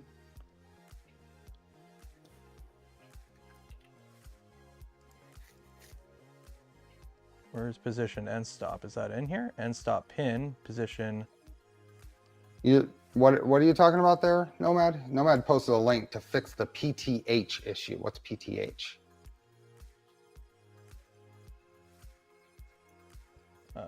This is fluid, CoreXY. Yeah, this is fluid. Well, here, one at a time. Let me go through and get this set up. Move your Z axis until the end stop is no longer. Measure this distance from the nozzle. This is your. Okay, wait. Move your Z axis until the end stop is no longer triggered. Okay. Well, what do you mean the end stop is no longer triggered? What? Wait. This is the minimum Z hop you need for safe homing.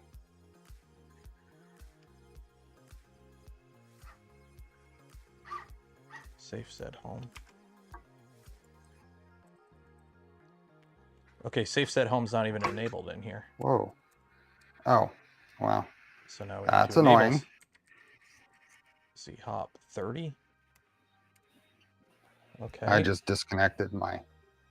Disconnected my. Save. Close. So this is the bed screws. So I need to update this bed screw section here too. Okay, Okay, yeah. Use the end stop calibrate to manual bed limit. I was pushing my bed down and I disconnected the bed. So I gotta shut down and restart. I was trying to figure out where this thing triggers. Oh, that's to adjust. Okay.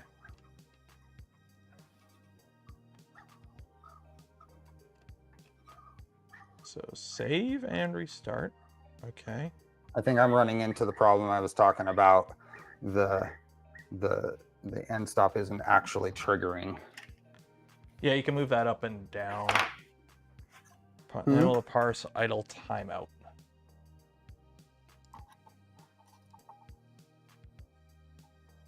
Firmware restart. Idle timeout. What's going on here?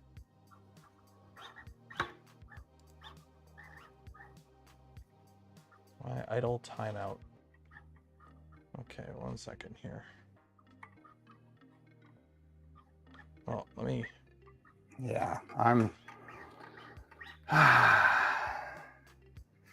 not really thrilled with the mount here because it's very dependent on the lever right now. Yeah.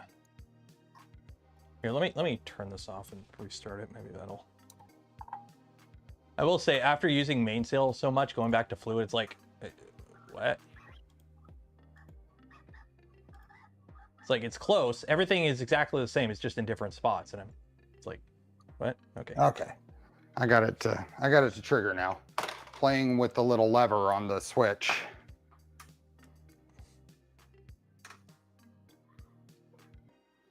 And then the idea is we should measure about what the distance is to the nozzle. Yeah, once it triggers. Well, you got to find out the exact trigger point. Yeah, I can hear it at least. And it's looking at about 23 millimeters is where mine is. 23 or 24.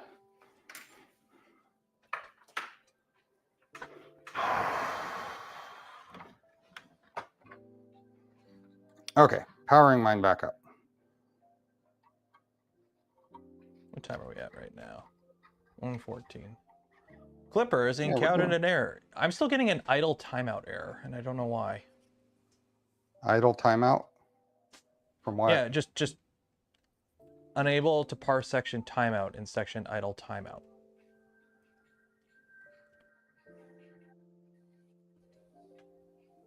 Idle timeout. Where is that? Did I fiddle with an idle? I didn't fiddle with an idle timeout. You probably have another something that didn't complete. So the next thing in the line is causing the trouble.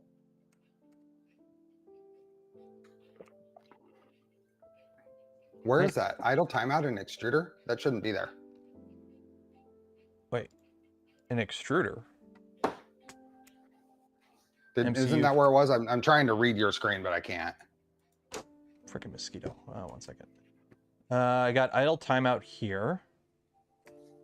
Controller fan. You have a space before safe Z home? Oh, yep, you have a space there. At the beginning. There you go.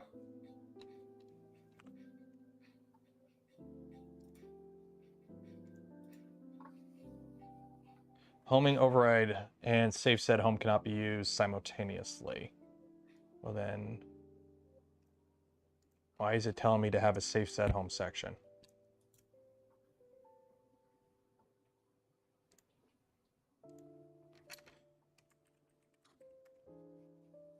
Why is it telling me not to have a safe? See the bottom of the guide. See the bottom of the guide.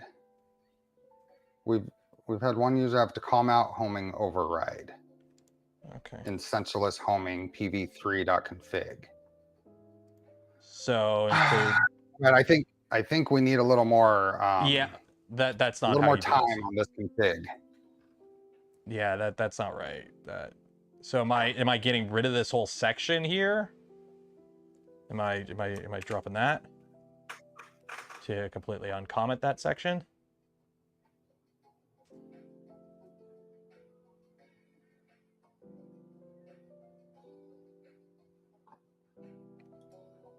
No, go into that config.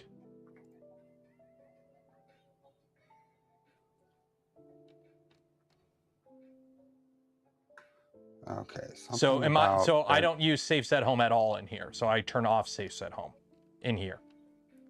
Is that correct? So there shouldn't be any safe set home enabled in here. Is that correct?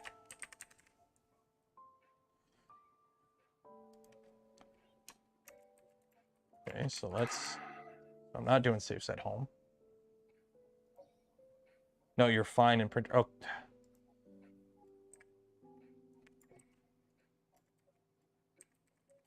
Okay, so leave that. Close that. Go to sensorless homing. And there's a homing override. So uncomment this section then. So get rid of this. Highlight it all and then hit Control // Control Forward slash. Which one's forward slash? There we go. There you go. Save and restart.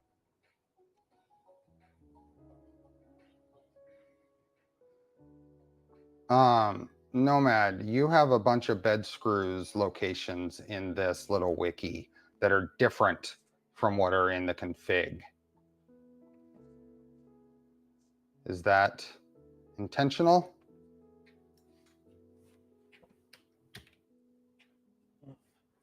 Okay, come on.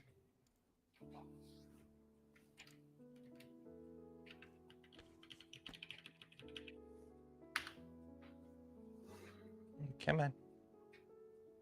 Do we need, did you change your bed screws adjust locations? I didn't change those. Should I? To make them match this? Trying to confirm. Yeah, I noticed that mine align with the screws. Not sure why the others have different spots. Which ones are correct? The wiki or the current config? Yeah, mine's not also booting up. Why aren't you restarting? Come on. Firmware is attempted to connect. The wiki or the current config? What's going on here?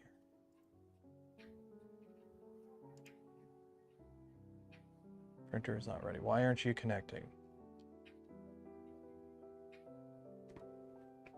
Why aren't you connecting?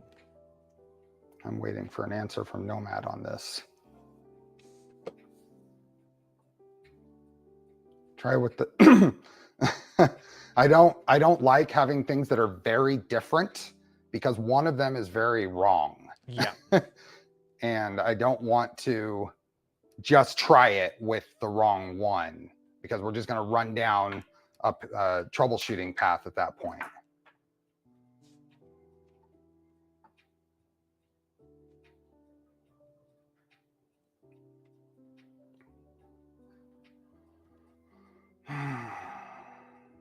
The wiki aligns with my machine. Try the stock for now.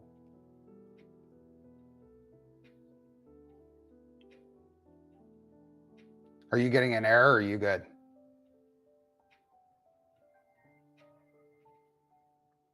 I don't know. It's not booting up. And I'm just realizing my belts are upside down. I don't have them the right way. How did you get your belts upside down? I don't know. I gotta rebelt the whole. It's cursed. trying to rush. I got it all backwards. That's okay. I can fix it. I'll fix it later. Attempting to start. Yeah, mine's not starting. It's just sitting at the. It's just stuck at this. Attempted to connect. Is the main board on?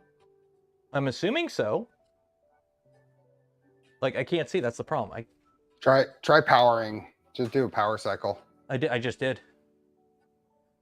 Like I've got one LED in here that's yellow. That's all I got for telling me how things are going. Come on, what's going on here? What's going on? So what?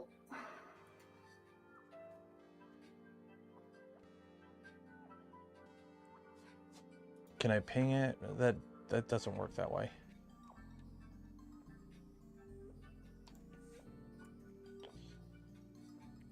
Yeah, here's what my suggestion is going to be. Is reverse all of this Z end stop stuff because I don't think it's baked enough. Well, the problem is we got to rip the machine apart to do that. Why? Well, we got to get in there and switch the pin around.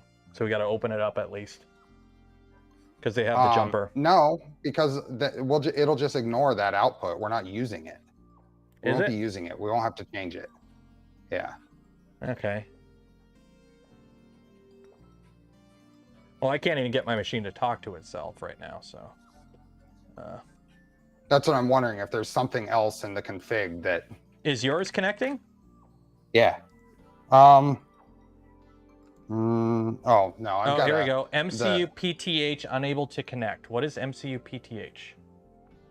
That's the toolhead, I think. Reboot the Pi. I've already rebooted it, though. Is it all connected well? Reboot the MCU. Are the wires seated fully? Did something come loose? Well, everything's plugged in. What about the Z? Did the Z come loose? 1 second. No, the Z's plugged in. Everything's plugged in.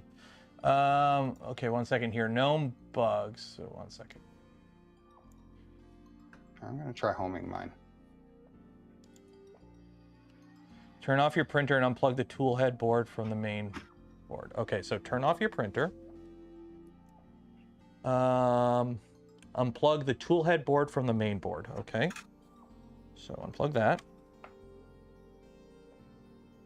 Power on the printer.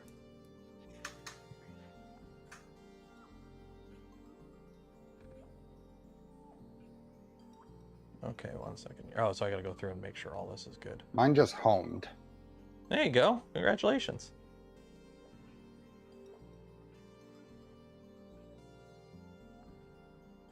I still got to set up my Z offset thing here. Yeah, I haven't done that either. Is your toolhead plugged in? No, the wire looks like it's not plugged in. I just unplugged mine because it told me to unplug it. Unplug the toolhead? Yeah. It needs to be plugged in for Clipper to be happy. No, I got to do this. No, because my system's fucked up. I gotta like reteach it how to where everything is at.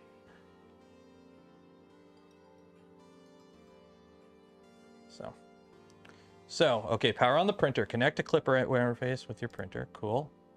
There we are right here. Cool. Coffee squirrel. Did the second set of music stop playing just now? Oh. Enter your terminal. Okay, so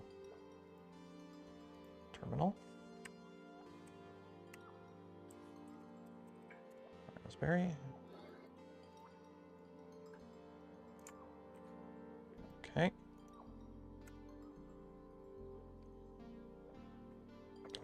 Copy the USB clipper, blah, blah, blah, blah, blah. Copy all, so just copy all this. Okay. That was my fault then, Coffee. If you see 2, then you, okay. Paste that into the MCU and clipper. Okay. Configuration, printer.cfg.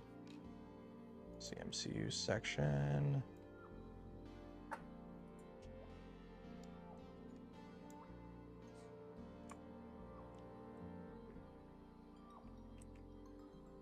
That's not right. Dev serial by what am I doing? What am I doing here? What am I doing?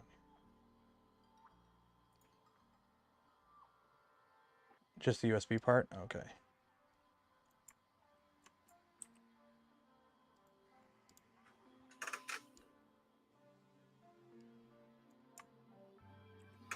There we go. So there's that.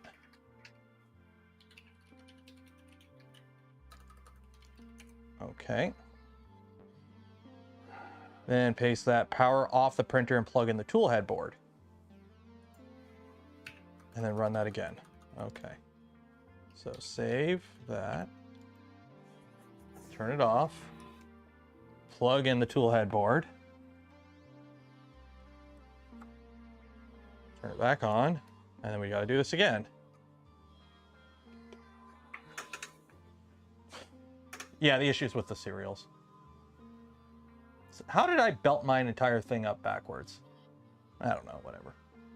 Upside down, you mean? No, like my teeth aren't engaged with the drive gears.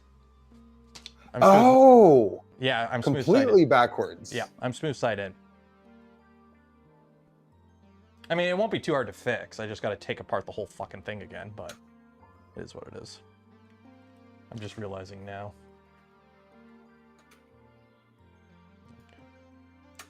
Wait for all this to boot back up again. Yeah, man. You can do it. I believe in you. Interesting. Okay, can I? Okay, this is very weird. I'm thinking we may want to not finish today. Like, the build is finished. Maybe just do some push plastic so we can say the builds are done. But me and you are definitely going to have to, like, set some time aside and actually, like, let this cook, I think. I think it might be a good, do a final, like you said, after action, after build report and print and chill type stream would be great. Yeah, okay, so here's one for you. It's only ever yeah, mine's screwed up. I'm only seeing one tool head board. I'm not seeing both. I'm only seeing one board. I'm not seeing both. Both are plugged in, but I am not seeing my second MCU.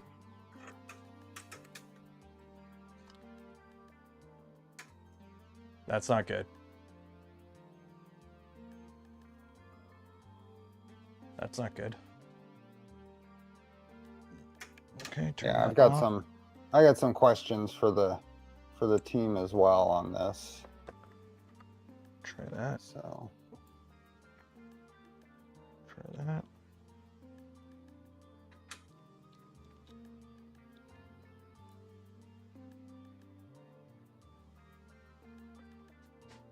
Come on. Now I gotta wait for the whole thing to boot up again.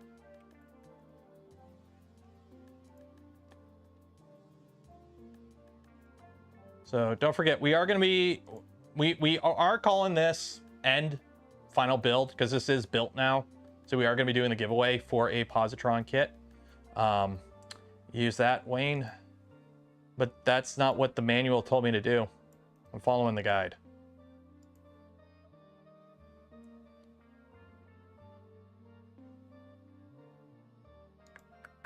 If we can get it to boot up. So I swap the cable around. I'm just playing with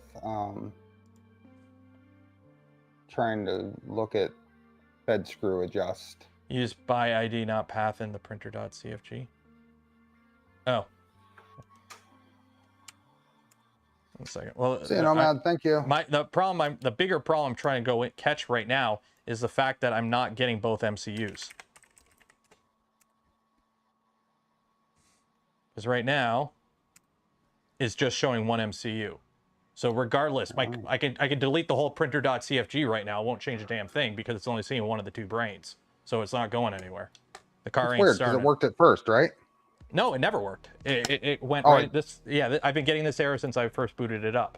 It's not seeing the second MCU. I see. Yeah. So it's not seeing the tool head.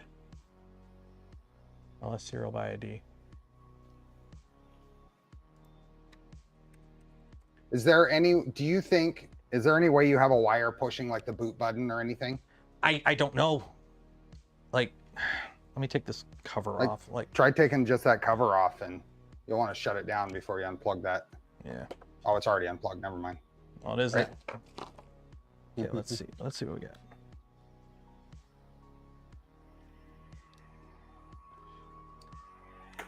Yeah, I don't know what lights should be on, if any, on this tool board. I can pull mine off and see if any lights are on. Nope, nothing's touching. Huh? Okay, let me do this without the cover on. Hey, Beaver Bucket. I've got 3 green LEDs on it, and there's nothing touching the button. Yeah, nothing's touching anything. Check the USB cable to see if it's a broken wire. There is no USB cable. It's a pre-made cable. Okay, we got all 3 lights. You got a fan on?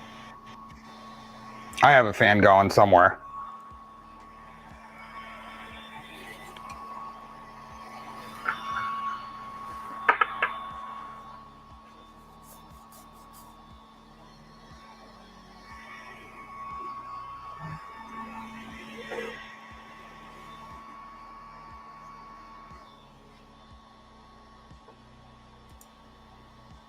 Okay, so we're back online there.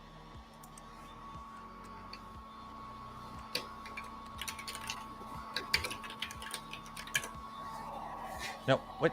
Why'd you boot up? Quick, shut up. What are you doing? It booted up Kiao for whatever freaking reason. LS serial by ID. Why didn't you save that command? There you go.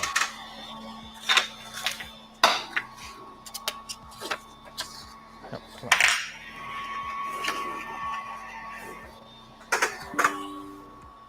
Yeah, it's still only showing the one MCU. I'm getting the toolhead's not being detected. Stopping Clipper service when I do a thing. The board's pre-flash. They're all supposed to be pre-flash. Steve's is connecting. Mine's not. Mm-hmm. So I don't know what's going on here. Because I got 3 green lights on it.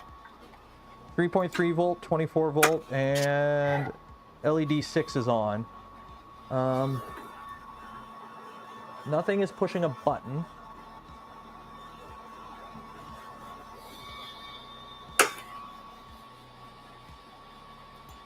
Yeah, firmware restart, fix the issue, yep. No, I don't know what's going on here. Yeah, something's not. Something's fucky. Yeah, it's not taking the path. So, what's going on here? What's going on here? That's really weird. You know what? Huh.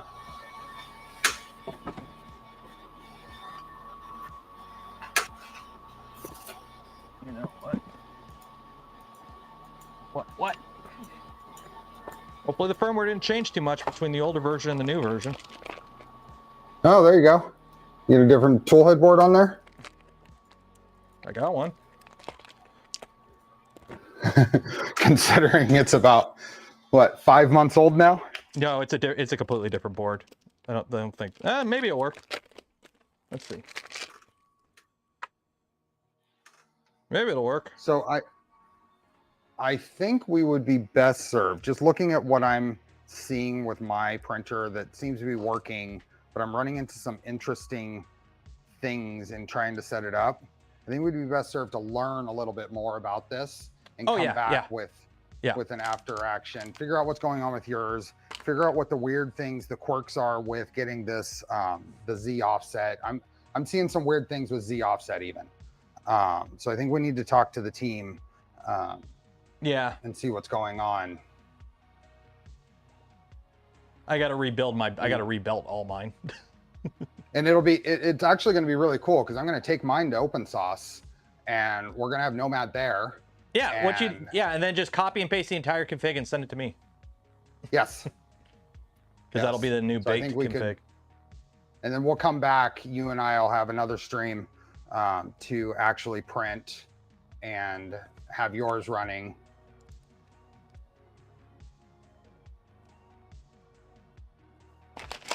I should have an extra cable too. Yeah, it's still, Clipper is not starting. Pi. Raspberry. Can I not type? Yeah, I can't type. Oh, serial by ID. Yeah, it's not seeing the second one here.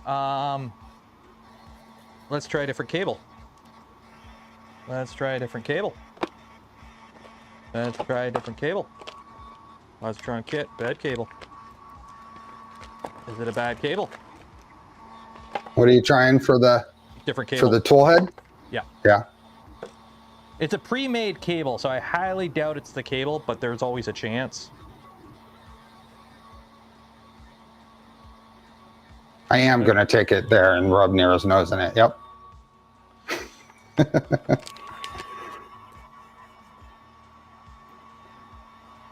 Okay, let's try this.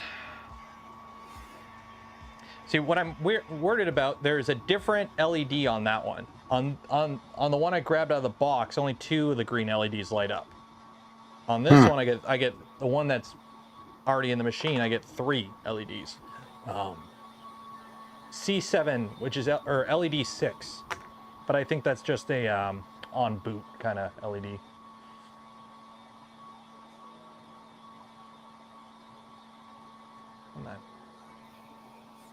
Delmar's asking about your MCU path, whether it's by path or by ID in the config. I'll check. It was giving this error before we changed anything, so. Yeah, it was straight out of the box. Yeah, so something going on. Yeah.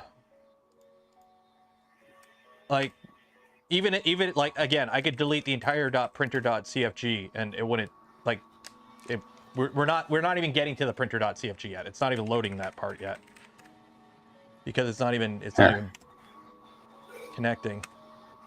Yeah, even with the other cable. So it's not seeing the secondary MCU. So 2 different cables and 2 different toolhead boards. It's not seeing either.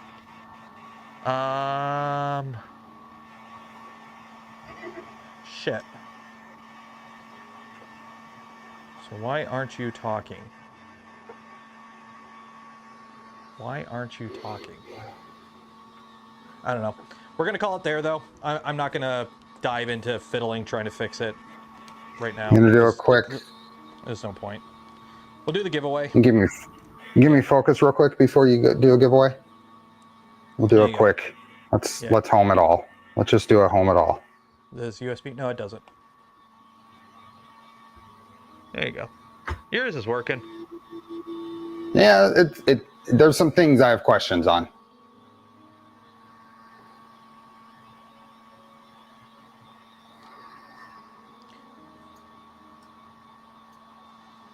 So anyway, I just wanted to go through there. It moved. It moved. You can have focus back. There you go. Yeah, giveaways. Yeah, giveaway time. So we got them built. It definitely needs more time to cook, though. We definitely got to get this config needs more time in the oven, a little bit more troubleshooting and figuring out what's going on. It's almost there, but not quite there. So you got a fan going that's just blowing in my ear. What do you got? A heat gun? Is it? Yeah. No, it's the printer, but it's not loud. I think it's the microphone is really picking it up because it's not loud. Really picking it up. Yeah. Let me just shut the printer down. There's no reason for that to be irritating anybody. Yeah, I don't know what's going on here. But okay. Figure it out later. Okay. All right, let's do these giveaways. So let's see here. Close that. Close that. Close that. Ooh. Cool. This thing gets warm. Well, yeah, the bottom's the heat sink. I know. Jason here? It is actually. Yeah, Jason. It's actually warm. The printer is built. I'm having issues where my toolhead board is not being detected at all, and that's with trying a different cable and a different toolhead board itself from the previous kit. Me and Steve are calling the build done, but we need to actually like sit down and hash out some stuff before we're actually printing. It need the config, whatnot. There's some last minute changes that need to be addressed and whatnot, especially with like the end stop and whatnot. It needs. It's already it's ready to go in the oven. It's just we need a little more time. So its build's done. We're just gonna recap and do like in a week or two when we're not all traveled out. We'll do one more wrap up stream with all the configs hashed out and everything and whatever. And whatnot. I don't know. I highly doubt it, MakerMine. I highly doubt that I got 2 separate kits with unflashed boards. It is a chance. The other one's so much older. But even then, it would show the LS USB would still show something, even if it wasn't flash. It would still show something. So something's heard magic smoke on toolhead. No magic smoke. If anything, there's magic smoke in the main board because it's not talking to the toolhead board, and we don't know why. I don't know why. So because it's got to go through the main board to go to the toolhead board. Because they are separate MCUs. But thanks for the 1999. Cheers. Okay, let's do these giveaways, I guess. So bring it to open sauce. I don't have room to bring that to open sauce. I can only bring one carry-on. And the carry-on, it's either underwear or the POSITRON. And one of them is more important. You can buy underwear in San Francisco. Yeah, but I'm not buying a whole wardrobe. Okay, so we'll do the filament first. We'll do the POLYMAKER filament first. So if you haven't entered, you will have another chance in, like, I don't know when the next stream is going to be. Put it that way. So if you want to help support the probably early July. Yeah, I'm gonna try. I'm gonna do a stream between Open Sauce and Murph. I just don't know exactly when. Probably the Wednesday or the Thursday. And by probably, I mean it's got to be one of those two, because those are the only 2 days I'm free.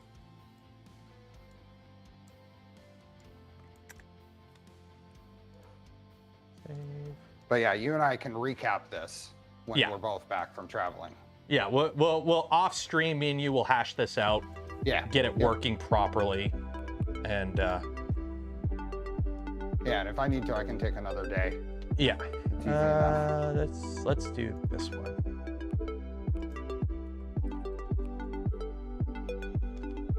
Names clear, open. Maurice. Wait, how many was that? 477.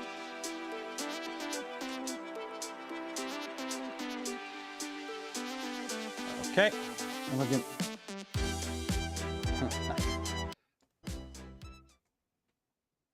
Okay. So this is for a spool of filament from POLYMAKER.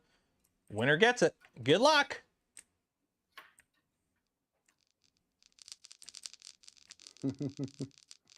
Remember, exclamation mark, zoom makes you go faster. Totally. I'm for reals.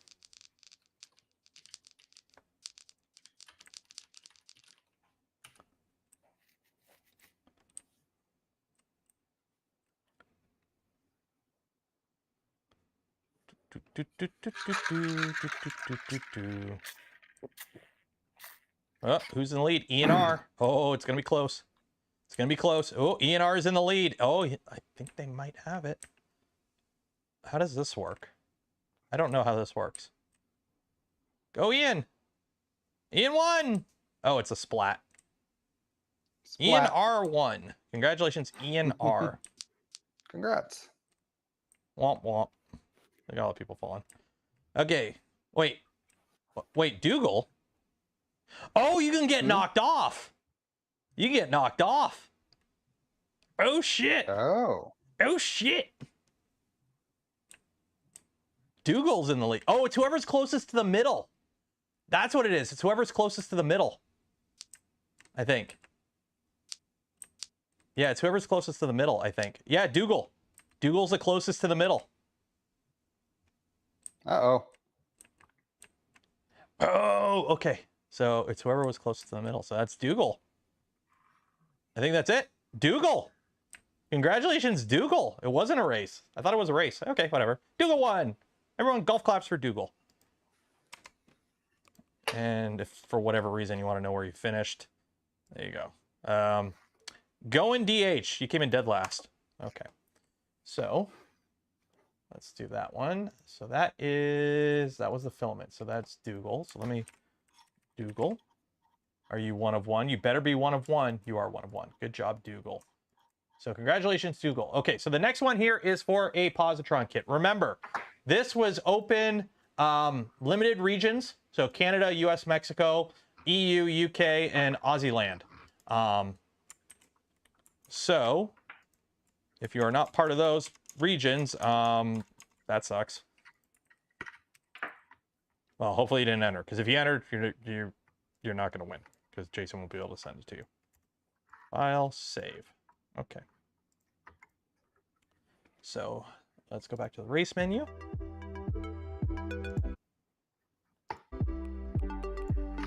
Add names, clear, open, names. There we go, 474. All right, let's go with which one? Let's do Splashtown. How many people entered? How many was it? 474.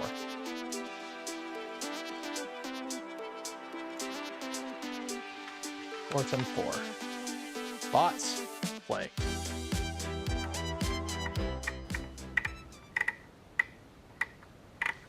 Ooh. It's a shark. Okay. So again, the winner of this wins a positron kit from LDO Motors. So best of luck to you all, especially congratulations, Shani. Good luck. Good luck to you. Good luck to you, Mike D. Good luck to you, Sam Jans, and Jim and Mike. Good luck, Mike.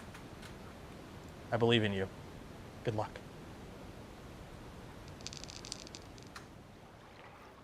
So whoever wins, wins. Who's in the lead? Come on, Worked. Come on, Worked. Is in the lead. Nope, not anymore.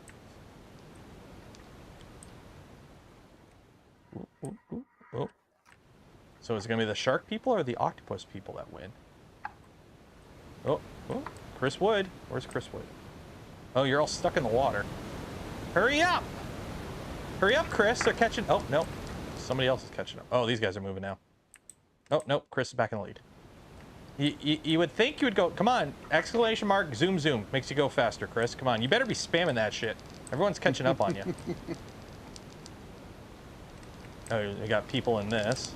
Can you... Oh, I can't phase through it. Oh, oh, shit. Oh, shit. The purples. The purples. Oh. It looks like the purples. What did that even go through? Oh, that went through that. Oh, here we go. Oh, and then we got more. Oh, we got more. Is it the... Oh, this is the finish line. Okay. Oh, shit. Come on. Oh, come on, Chris. Chris. No. Oh, Zach. Looks like... Oh. Who won? Who won? Zach! Zach won. Where's Zach? There's Zach. Congratulations, Zach. You have won yourself a POSITRON kit. Congratulations.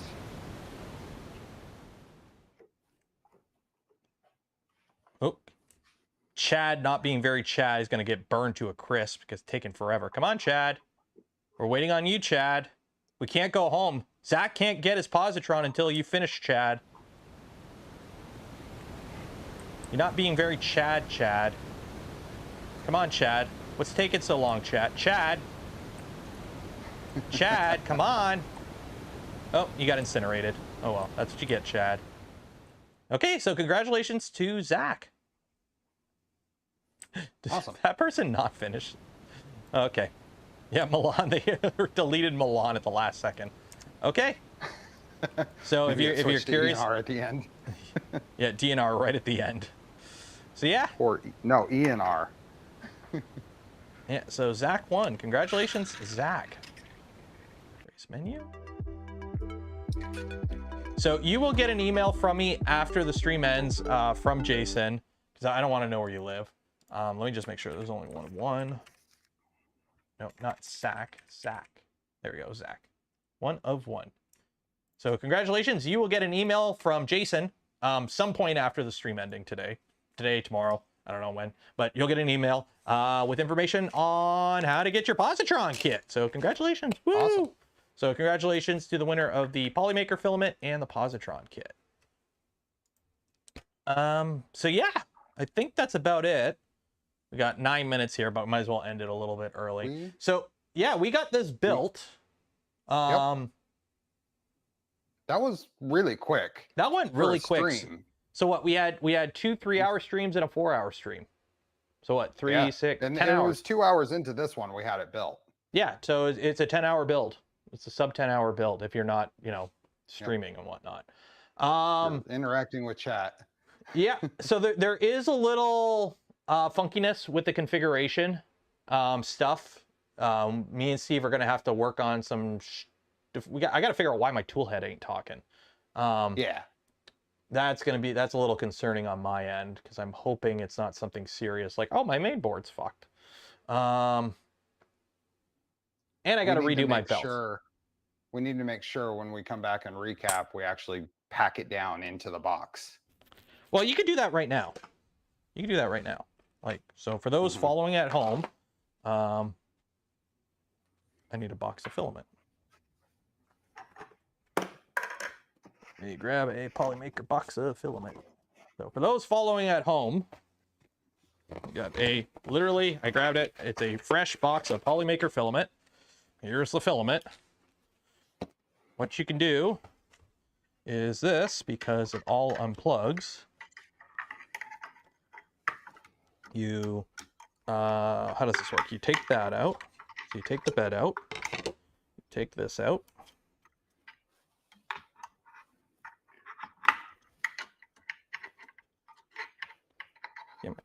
Come on. There we go. That comes off. That comes off. I think you can leave the bowden on.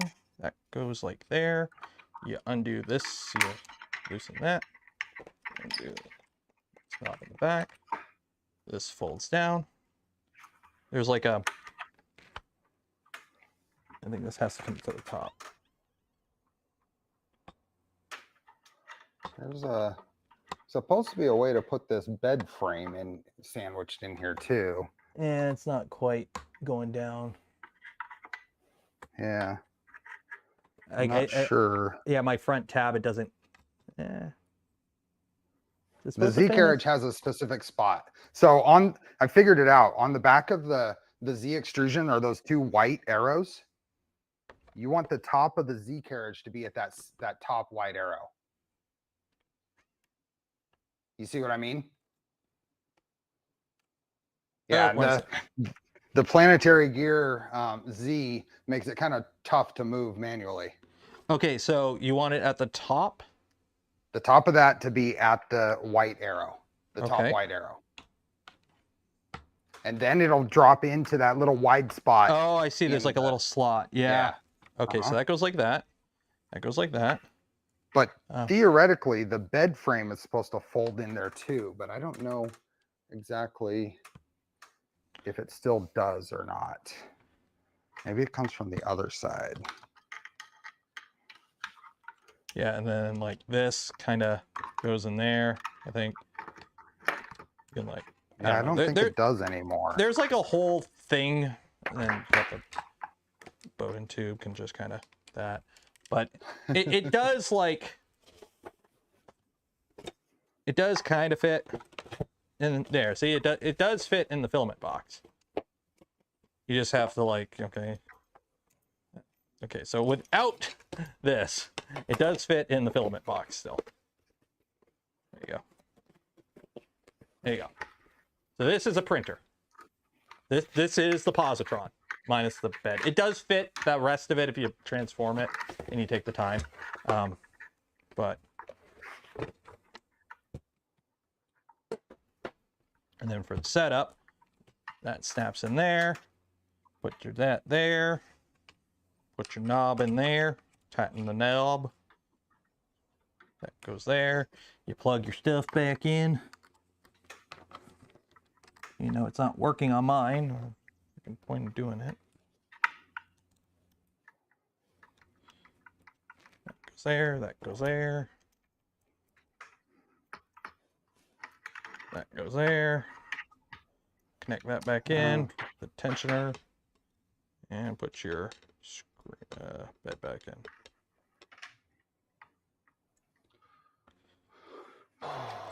Still can't hear, but the tool head parks on the right side so the bed holder can go on the left. There you go. Back together. But anyways, calling it there. I think we're going to call it. Oh, yeah. Yeah, we are good. We'll play around with this some more. Come back. Yeah. Me and Steve are going to fiddle with this some more between now. We'll do a recap stream after Murph, probably. So me and Steve are going to take some time to try, and we'll talk to Nomad, and we'll try and figure out what's going on with my machine, why my tool head board ain't talking. So we're gonna figure all that out. So housekeeping on my end, there probably won't be a stream for a while, unfortunately. I'm gonna try and do a stream next week between OpenSauce and Murph, but I'm going to OpenSauce, so I'm flying out Thursday. I won't be back till Tuesday, and then I'm leaving Friday again for Murph, and then I'll back Sunday night. So it's gonna be a little light on the content on this channel for the next 2 weeks, unfortunately. I will try and stream from these events, but we'll see how it goes. It's a crapshoot usually. Same with like videos, whatever comes out in the next. So if you want to help support the channel, check out the links in the description, or consider becoming a channel member or a Patreon member or gifting memberships to others, because I'm not working for like 2 weeks, unfortunately. So this is going to affect me. It is what it is. Tonight. Steve streams tonight. Go watch Steve's tonight. Yep. It's out there. It's scheduled. Yeah, so I'll actually go bump you all to that stream after this. Have I prepared videos? No, I've been packing and doing family stuff, unfortunately. It is what it is. Change. Busy. Yeah. Yeah. Like literally, I have like 5 minutes free tonight. Where is the... This was a ridiculously quick build, though. It was. I just got to figure out why it's not working right now. And that part is really annoying me right now. Search videos, other channels. There you go. You're going to get bumped to Steve's stream. Bearded Bucky gifted 5 community memberships. So we're going to call it there. Huge shout out to LDO Motors for providing me and Steve these kits for this build series. Also shout out to Nomad and the Positron team for the design and helping along with this build as well for QA and whatnot in chat. Shout out to POLYMAKER for the spool of filament we gave away this stream and every stream. And also for those that donate to the channel, gifted memberships to others, or became members of the channel yourself, I thank you. Would not be able to do the things I do, create the content I create without your continued support. You make it all possible. If you are going to Open Sauce this weekend, say hi. I'll probably be running around like a chicken with my head cut off trying to do a bunch of stuff. I will be trying to do videos and whatnot. We'll see how that goes. But yeah, that's about it. Anything you want to say, Steve, before we call it a day? No, just thanks everyone. This was good. We'll be back. We'll tie up the loose ends here. Yeah, we'll get this done. It's built. It's just everyone's. Let's be honest. Every printer ships with firmware issues nowadays. As a person who reviews 3D printers, every printer comes under bank nowadays. It is what it is. But we'll get this working. We'll get this working. If I can figure out what's wrong with it, hopefully. Okay. Awesome. Goodbye. Bye.